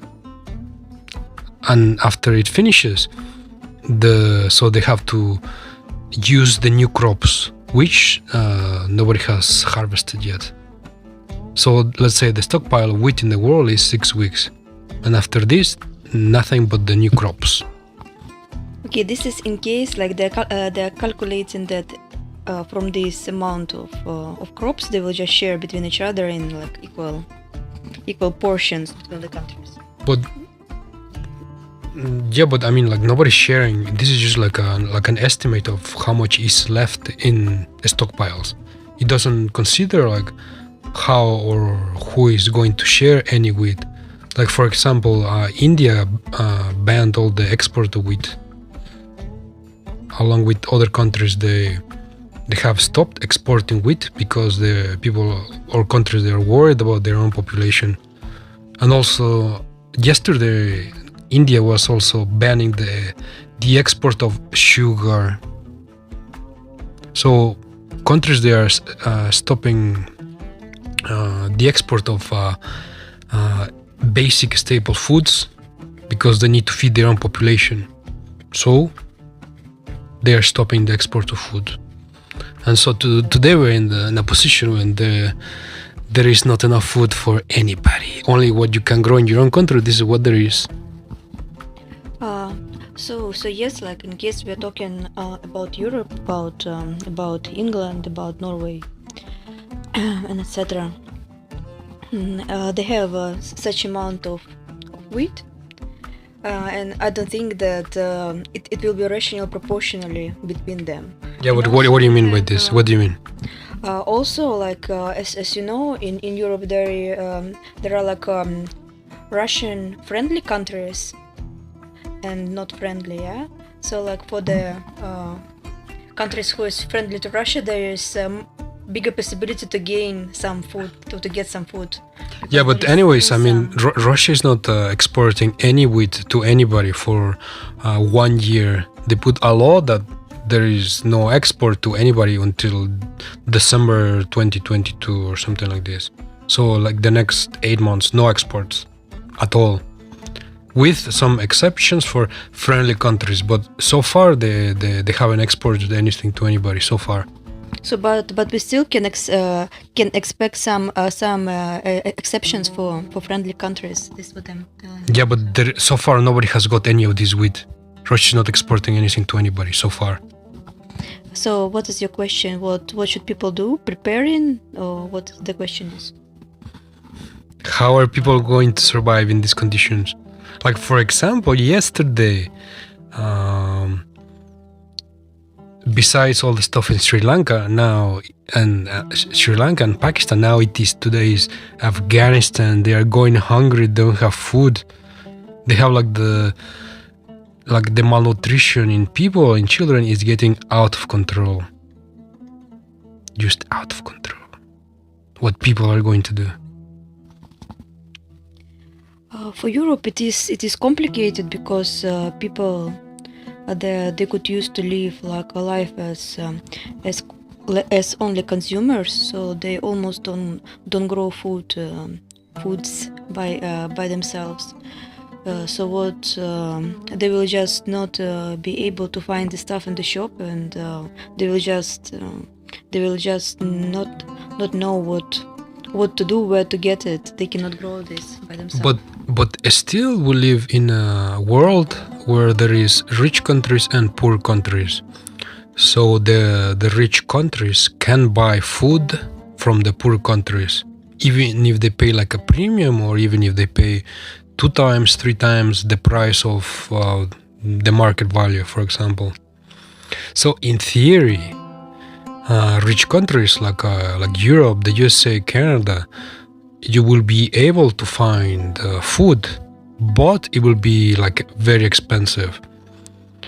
So in theory, people should still be able to eat in Europe. Like all this thing with the famine is going to be mostly for poor countries, like Sri Lanka, which is like bankrupt. They don't have money, they don't have food, they don't have fuel, completely bankrupt.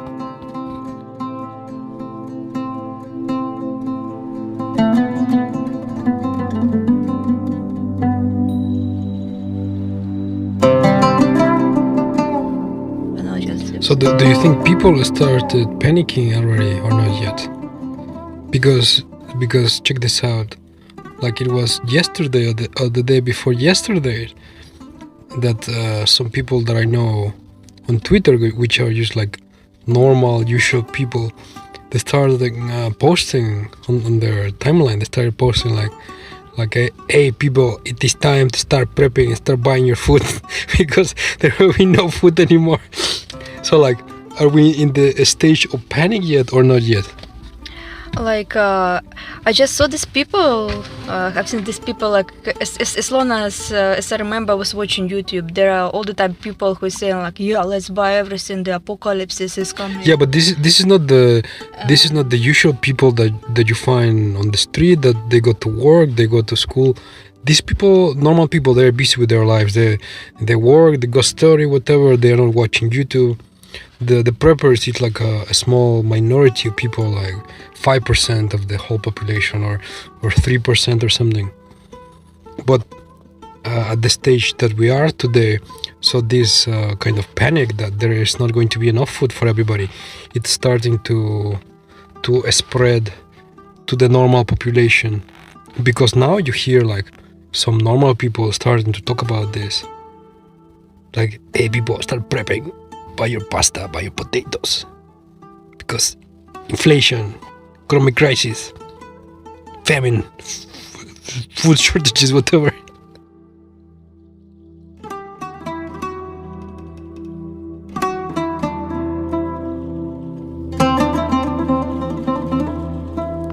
So like there were all these people who were just talking about this for a while, and people, they just got used to this, and this is just kind of noise on the background, so they didn't take them seriously, and some people they don't take this information seriously. They're just busy with their daily life. But like slowly, I think that people they like slowly start to realize that somehow there is like really like for real less food. But so these people that you said that they are not paying attention, they anyways these people they don't watch these YouTube channels or they don't read these people on Twitter, so they are starting to panic because they go to the supermarket and they see that there is empty shelves, or that the prices of food it went up like 2 or 3 times the price. So even though they don't get information from the minority of preppers or these people, anyways they can see in their real life now the consequences. Of course they can see, and maybe right now they would be more like taking like more active actions in case we wouldn't have corona before, because like if you remember when it started, when people they started buying stuff, there were also like empty shelves, yeah, and it was like several times like this. So like in case it and do you remember how people reacted the first time when they saw these empty shelves? Yeah, like it was like massive panic about this, and then it repeated again and again, like with the second wave and etc. And right now we have the same, but it's caused by the war. So like, and I suppose something just like going not completely correct in a human's mind, that right now like this is the real time when you have to worry about this. This is not we don't have enough food, not because of raising of the consuming, like how we call it, like when people they just buying more than they need, but because there is no food for real. So you mean there is food shortages? Food shortages, yes. So maybe people they don't realize it yet, like just because they experienced this before and they don't really realize why it's this. Maybe they just don't see the reason and the consequences, don't see the connection. So like some people they don't see the connection of why this is happening, yeah? And they could just so normal people they could just say that or think that this is just another time when people are panicking. Yeah, this is exactly what I'm saying. They just think that, oh yeah, like, you know, this guy, he's watching this prepper all the time. He went and he bought 100 kilograms of rice and the whole shop of potatoes. So these people, they're just insane. I will just wait a little bit and everything will come. But you know, like mainstream media, they like to demonize preppers. They make them look bad as if that the extra food they buy, it takes away from other people the opportunity for other people to buy stuff. But actually, like, I saw some preppers. Yeah, I don't memorize the name, but some of them really look crazy. Like I don't know that. Like the real apocalypse is like some kind of saint event is coming. So some of them they look for real like a little bit crazy. But there are like a lot of reasonable guys, especially like. I like this one which we're watching, the Canadian prepper. Oh yeah, you want to say like a shout out to the Canadian prepper, yeah. Yeah, like no, I think that this guy, for example, he's reasonable, yeah, but like some of them you're watching, you're like, oh gosh, man, just relax a little. Yeah, there is like a white guy. He's like a bald. He has like blue-gray eyes. His eyes, he looks very crazy. Yes, this guy, he looks very crazy. Yeah. Yes, this guy, he's like, he looks like he's not sleeping, and he just wake up in the morning, and the first word that he's saying, "Apocalypse is coming." Yeah, this is what I can. Okay. But anyways, because. No, society needs people like this that can see things in the distance before they appear in front of you. So like all societies, they need this kind of people. You could call them like visionaries.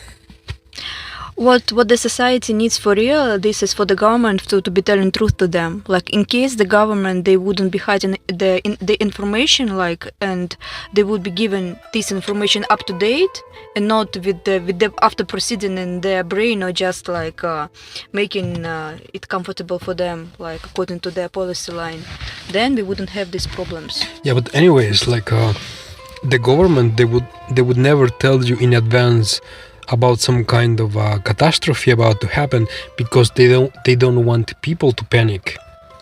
They don't want like the whole population just go to the shop and start buying everything like crazy, because this happens like when there is emergencies, like even very recent emergencies.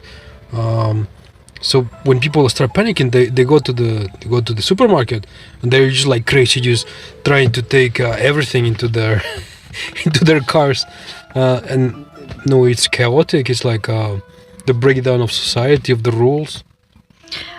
But for some reason, like as long as I remember, like when just COVID started, this Corona started, we had this problem that just some of them, they told that, yeah, like, you know, guys, it's gonna be not enough toilet paper, and everybody just ran to shop and bought the whole toilet paper. You remember, they didn't buy rice, they didn't buy other stuff, but they just like took all the toilet paper. So like people, they have to be reasoning, reasonable what to take, just to think with their brain, not just anybody says. Just search for information, what you can keep, like what is not spoiling for a long time. Like, just, I don't know, like, I think that not all these preppers who is giving you this information, or how you say that they can foresee stuff, they're all the time right. But the preppers, they never recommended anybody to buy toilet paper. This was the common population that didn't watch the preppers. So the usual people, this is the one that went to the supermarket to buy all the toilet paper, because they didn't watch the preppers. But somebody like got this idea first, like, I don't know. It's not possible to just one person saw another buying the toilet paper and he just. Actually, there was like a scientific study about this, psychological study, that people they did this, or they do this because so toilet paper for people, this is like a sign of comfort for them, a sign of civilization for them. So they go and they try to get this to keep themselves like comfortable or civilized in case of a future catastrophe, according to this study that they made, some scientists. Okay, this is very interesting information. And what is? So do you agree or not? The toilet paper, does it give you comfort? This is difficult question. Like, you know, I could survive without toilet paper in the apocalypse. This would be the last thing what I would be caring about, dying from hunger, you know. Like, I mean, that this is just very strange choice according to me. I don't know, but your explanation, it's interesting. I don't have a reason to argue with you about it. You're very funny. Okay, so we are very close to everybody starting to panic, like everybody.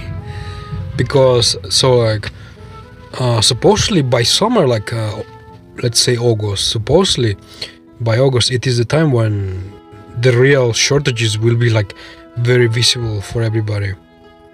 Like you will go to the supermarket and you could see the empty shelves with no pasta, no rice, no sugar. Like yesterday, several sugar producing countries, they started to put export bans. Like Brazil, they are not going to export any sugar anymore. So the next shortages are going to be about sugar. You will not be able to find sugar, for example. So what do you think people should start doing right now? To start buying sugar and potatoes and pasta, yeah? No, it would be reasonable to make some reserve, but not just to get crazy about it. Like just. I mean reserve, like to start like a stockpiling stuff, like put in your shelf something. No, for example, what for do you need sugar? Yeah, like reasonable in case you're not eating it like day and night. Yeah, you need it for cooking. Yeah, just. You need it for food preservation, like a lot of this, to make jams, jelly, What else? For baking, also for baking, you need like a lot of sugar. So you just this what I'm talking about, that you just have to put in your mind that you have to be rationing. So like in case you're drinking tea with the 5 spoons of sugar, yeah, like you will be not able to do it, but you can have some sugar just to make some jam or something, like something what you could keep for longer time, not for luxuries but for everyday usage. Yeah, like some extra, why not? Instead of 1 kilo, get 2 or 3. No, well, for daily usage, like everyday usage, yeah, you could say that for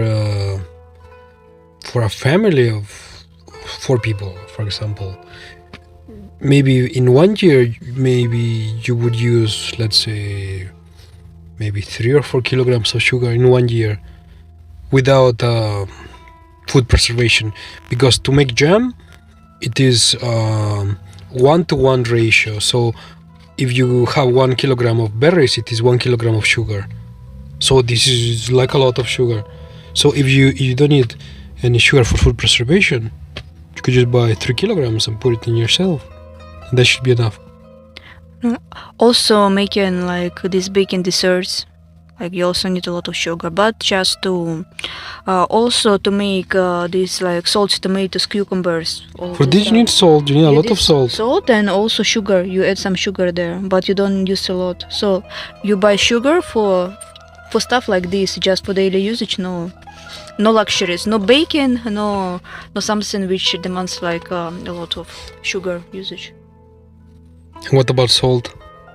People should buy like 20 kilograms of salt or 100 kilograms of salt for food preservation. If I would be talking about me, for me salt it is more important than sugar, because I don't really eat sugar. I can eat a dessert, but like sugar itself, we almost don't have it in our house. Did you know that in the past you used to trade sugar to the weight of silver? So you would trade 1 kilogram of 1 kilogram of salt for 1 kilogram of silver. Did you know this? Yes, of course I know this, but this we're just talking about taste. Some people, they cannot live without sugar, and I'm the person and I'm the person who cannot live without salt. I like salty stuff. So like for me, like I don't know, salt is more precious than sugar. But for example, if there is a collapse of civilization, if there is the apocalypse, salt is one of the 3 key items in society to keep it going, because you use it for food preservation, like to dry meat, to salt meat, for salty stuff, like for any kind of pickled items, anything pickled, you need a big amount of salt. So everything needs salt. So do you agree that that salt is very precious? I mean that maybe it is even to the more price precious. of to the weight of gold.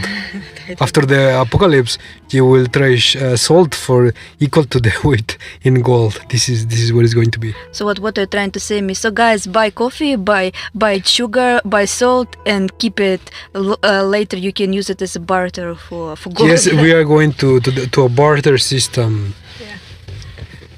You should buy instant coffee, because you can keep instant coffee for up to 25 years. Did you know this?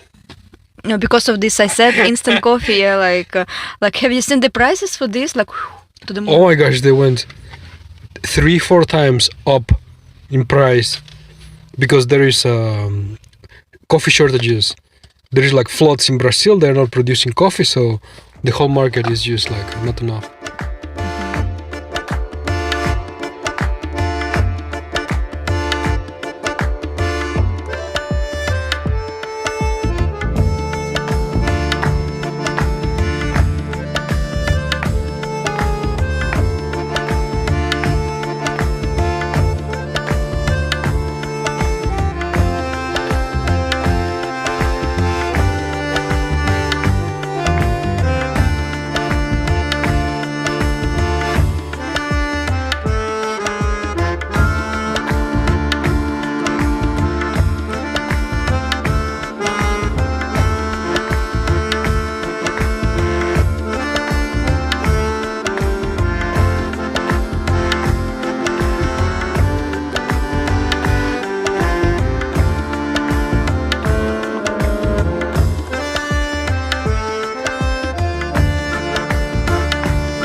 Kohler Homestead.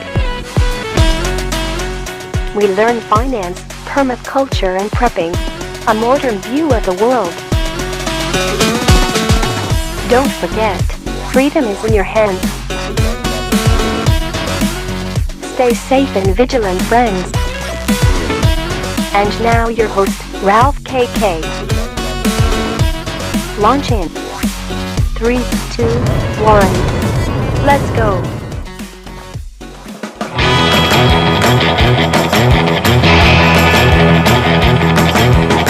Welcome to the apocalypse.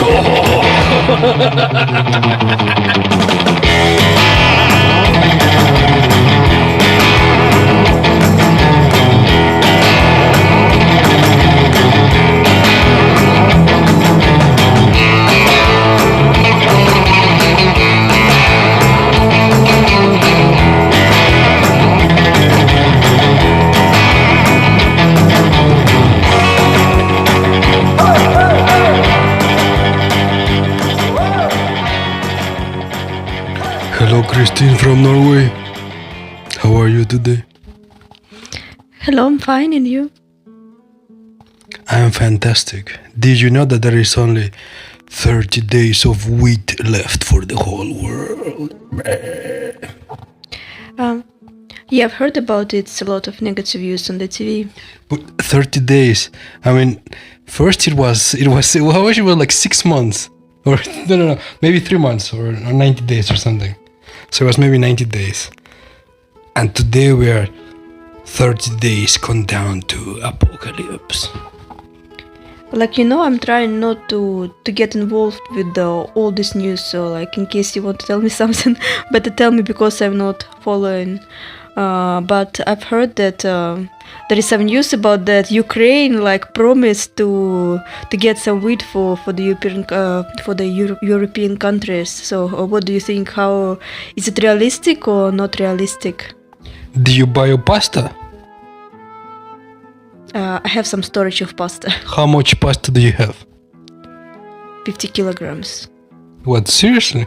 Of course not. I just have a couple of boxes. Yes, I know that I have to get some more pasta for storage. Did you know that they are rationing pasta in Germany? One box per one bag of pasta per customer at the supermarket. Yes, and then it means that the price for pasta is going to go up. So we are like an economist today, yeah? Why is it going to go up? Just for the people to not to be able to buy a lot of pasta. And supply and demand. Yeah, supply and demand. So like it means that it means that it's an irregularity. The price of pasta currently it is too cheap for the demand. So what? So how much is like maybe 3 euros, 4 euros per bag of pasta maybe today? How much do you think it's going to be like in maybe by December? Let's say.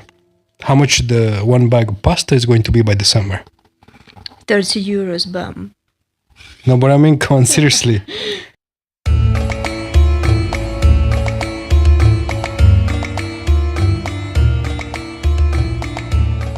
So, like, what the food that we are eating today, it is the crop from last year, and this year. The crops from this year worldwide they have been like very bad because there is all this let's say global warming, the bad weather everywhere. It's making the difficult for crops to grow. So like this year we are way below to what we produced last year worldwide. So there is a whole lot less food.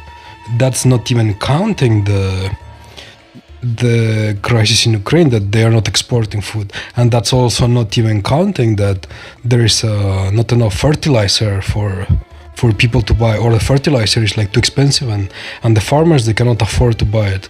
So let's say maybe we have maybe 30% less food, maybe more of what we had last year. And it could even get, I don't know, to 50% less than last year. So what I'm trying to tell you is that the real crisis, it is not happening this summer or December. The real crisis is going to be like next year, like next summer or Christmas to 2023, because what we are growing today, it is like really bad compared to previous years. You also forgot to mention that the prices for fuel, for oil, so it also... Oops, that is terrible. Oh my gosh, imagine. Gasoline, it is, how much is $10? Like $10 per gallon or something in the USA. So yeah, so like all the price for the fuel to transport food from and outside of countries and to the supermarket and from the farmers to everywhere. And not only to transfer, also like to grow it, to pick it up. You need to fuel this machine. I didn't think about it. You're like a genius. Yeah, I am a genius. So we are like in a really big trouble. We are in big trouble. So the real crisis, we haven't seen it yet. It is not for right now. It is the really bad times is going to be like next year. So live your last day, human beings. Like the Canadian prepper says, this is your last summer. Enjoy your summer. Relax. Enjoy. This might be the last good summer you have. Yeah, this is what I'm talking about. That, like, even in such a condition, you have to find some ways to enjoy life, because like it can get like much worse, guys.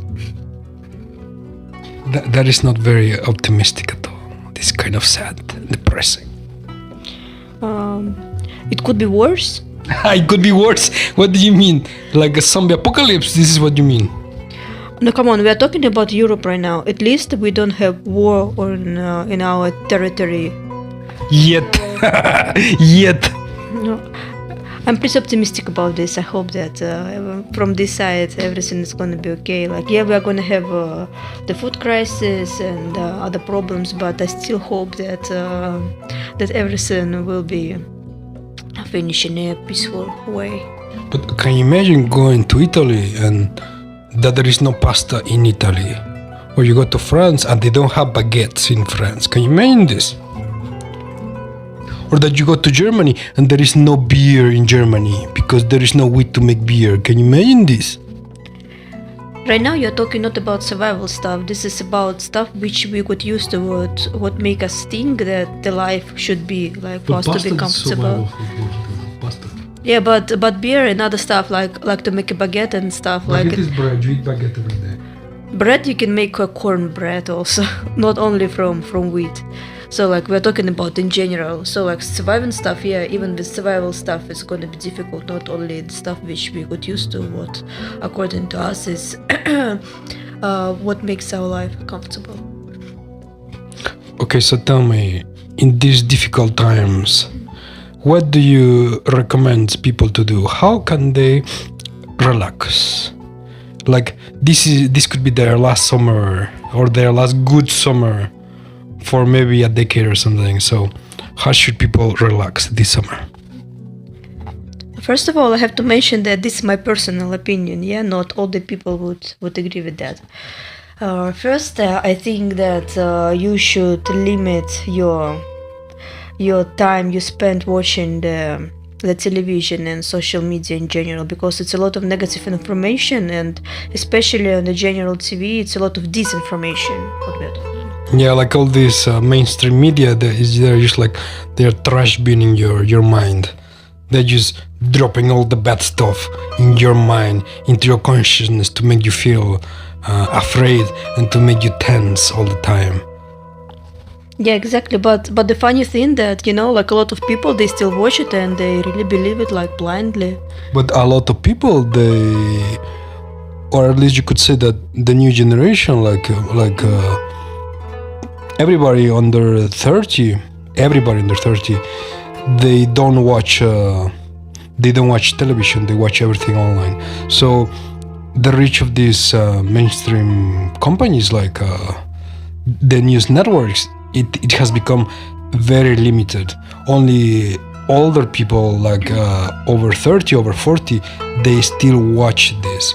But the newer generation, they don't care about this. So you could say that the newer generation of people, the young people today, they're in a better position than the older generation in this perspective.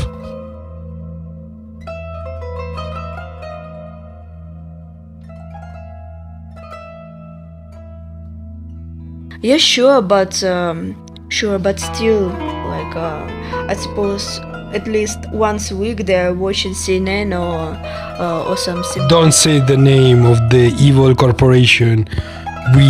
This is the name that we do not name. Okay, this is Voldemort. Okay. Yeah. Okay. I will not mention any evil stuff. So what are we talking about? How to make your Now we're saying about not to watch the mainstream media and to get away from the devices with the.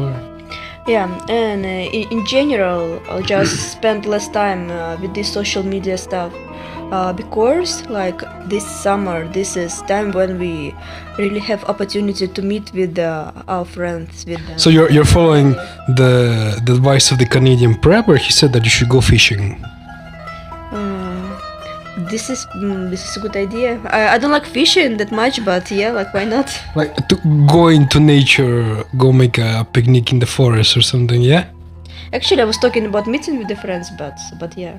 So, like, what I was talking about, that get like real human contact, not just say hi in Facebook, because like it is very important to support each other right now, and just to be part of life of each other. That's what I was talking about. To see people face to face, to have like human contact. Human contact, yes. So you should go your friends and you should go touch them in the face, yeah? To have human contact. Oh, at least I'm happy you said face, not something else. What? Please do not make this kind of jokes in this podcast. This podcast is PG, so children friendly, okay? Keep your opinions to yourself. Okay, then you will delete it, okay? No, this will not be deleted.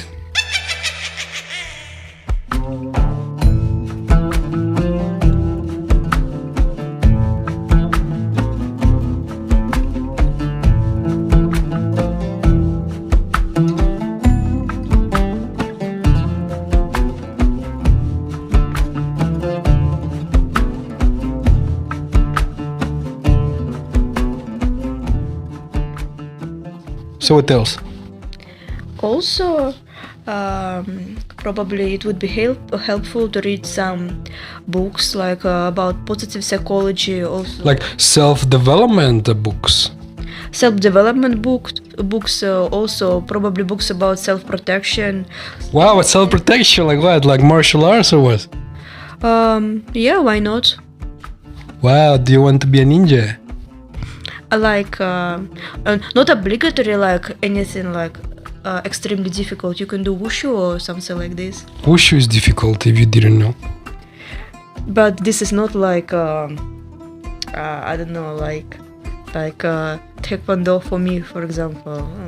I suppose this is very individual. So martial arts, even yoga, you can read books about yoga and practice it. Okay, so self-development. To improve yourself. To improve yourself in all the ways.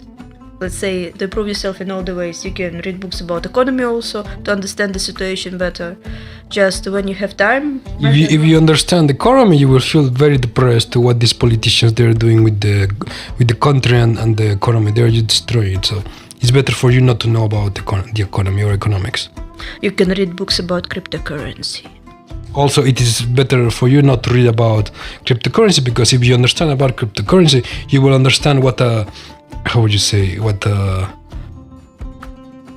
so you will understand what the illusion and fake the fiat system is. It is all the time very, very good, just to good to know, just to understand But if you understand, you will get depressed. the real value of money, like not all the people, they just don't have a clue, that they just got used that they have some paper, but they don't realize what the real value of the money is. So what, and then we are following the position of dollar and other currencies. So you just have to understand, so not to get fooled. If everybody on Earth understood that the paper currency it is fake and it has no value, then we would have zombie apocalypse for sure. So what, according to you, is better to be delusional and just to know anything? Yeah, like some people say, like ignorance is a blessing.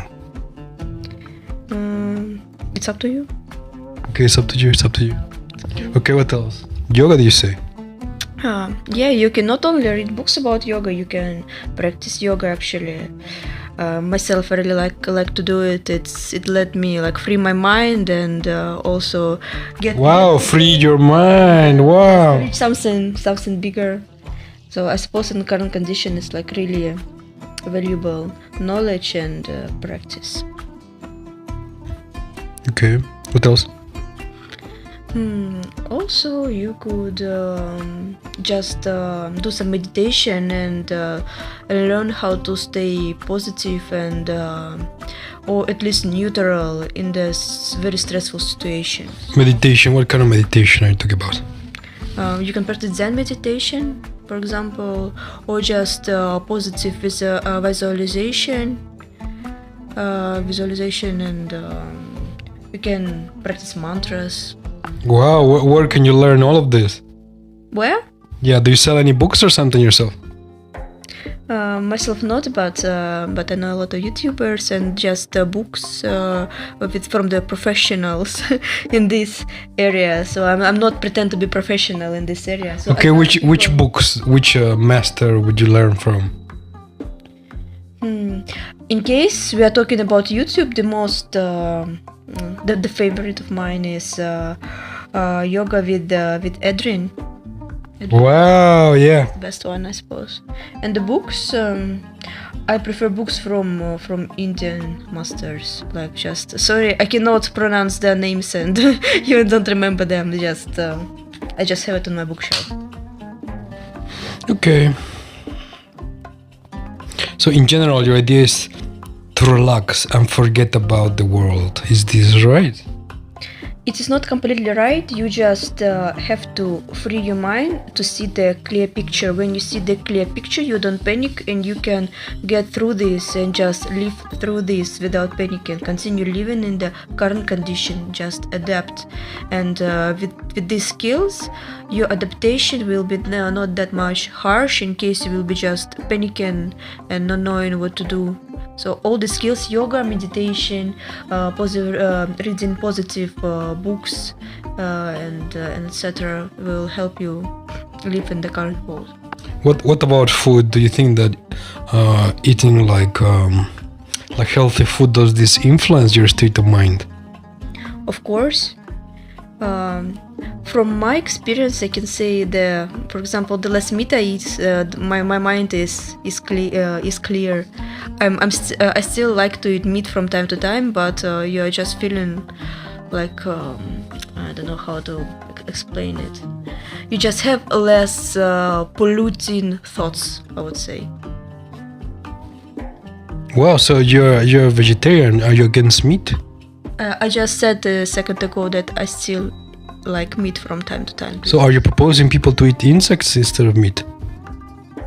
It's up to you if you want to try. Myself not, thank you. In case I want to eat meat, I will get a one piece, but really good quality. Maybe it will be expensive piece of meat, but very, very rarely, yeah. But do you know about the WEF and about Agenda 2030? That you're not supposed to eat meat because... About the Great Reset. Also, they were saying that they were planning to put some medicine or something for people being not to be able to digest meat or something. This sounds too much of a conspiracy. Probably. Actually, like I said, I'm just not getting involved with the not necessary information for me. Well, according to a little bird on the internet, they say that they want the population to stop eating meat altogether. No beef, no pork, no chickens, and they want you to eat either insects or fake protein, so like protein grown in a laboratory, and they want to make this fake protein like look like real steaks or like real burgers or like real meat somehow. So in general, according to the rumors, they said that the governments of the world, they want you to stop eating meat altogether, because according to them this is good for the environment if you don't eat meat. What I think, even with all these rules and limitations, yeah, rich people, they will be able to get a piece of meat. Of course. But like the people who is just buying food right now, like in like cheap food, yeah, what they so called meat, it's already not a real meat anyways. It will be just more and more and more. So right now, in case you're buying yourself like a burger somewhere in a cheap place, you really think that with the current prices it is real meat there. Don't make me laugh. But anyways, like I said, they just want to take away the right of you for you to eat any kind of meat. So like you will not have the right to buy it, and also you will not have the right to have animals for your own consumption or whatever, because they want to implement like some kind of a carbon tax system. So if you have animals, this would reduce your carbon credits, and it would be like so expensive that you would not be able to have animals, something like this. But in general, they want to take away the right for you to eat any kind of meat. So what are you asking in this case? Would I eat insects, or what's the question? What do you think about this? Do you think this is true or not? Do you think this is right or not? Like, should the government be deciding for you what to eat? Actually, some people, they need meat just because of their health condition, you know? Like some people, they just cannot live without meat. Not because they just desire, like this is their greatest desire.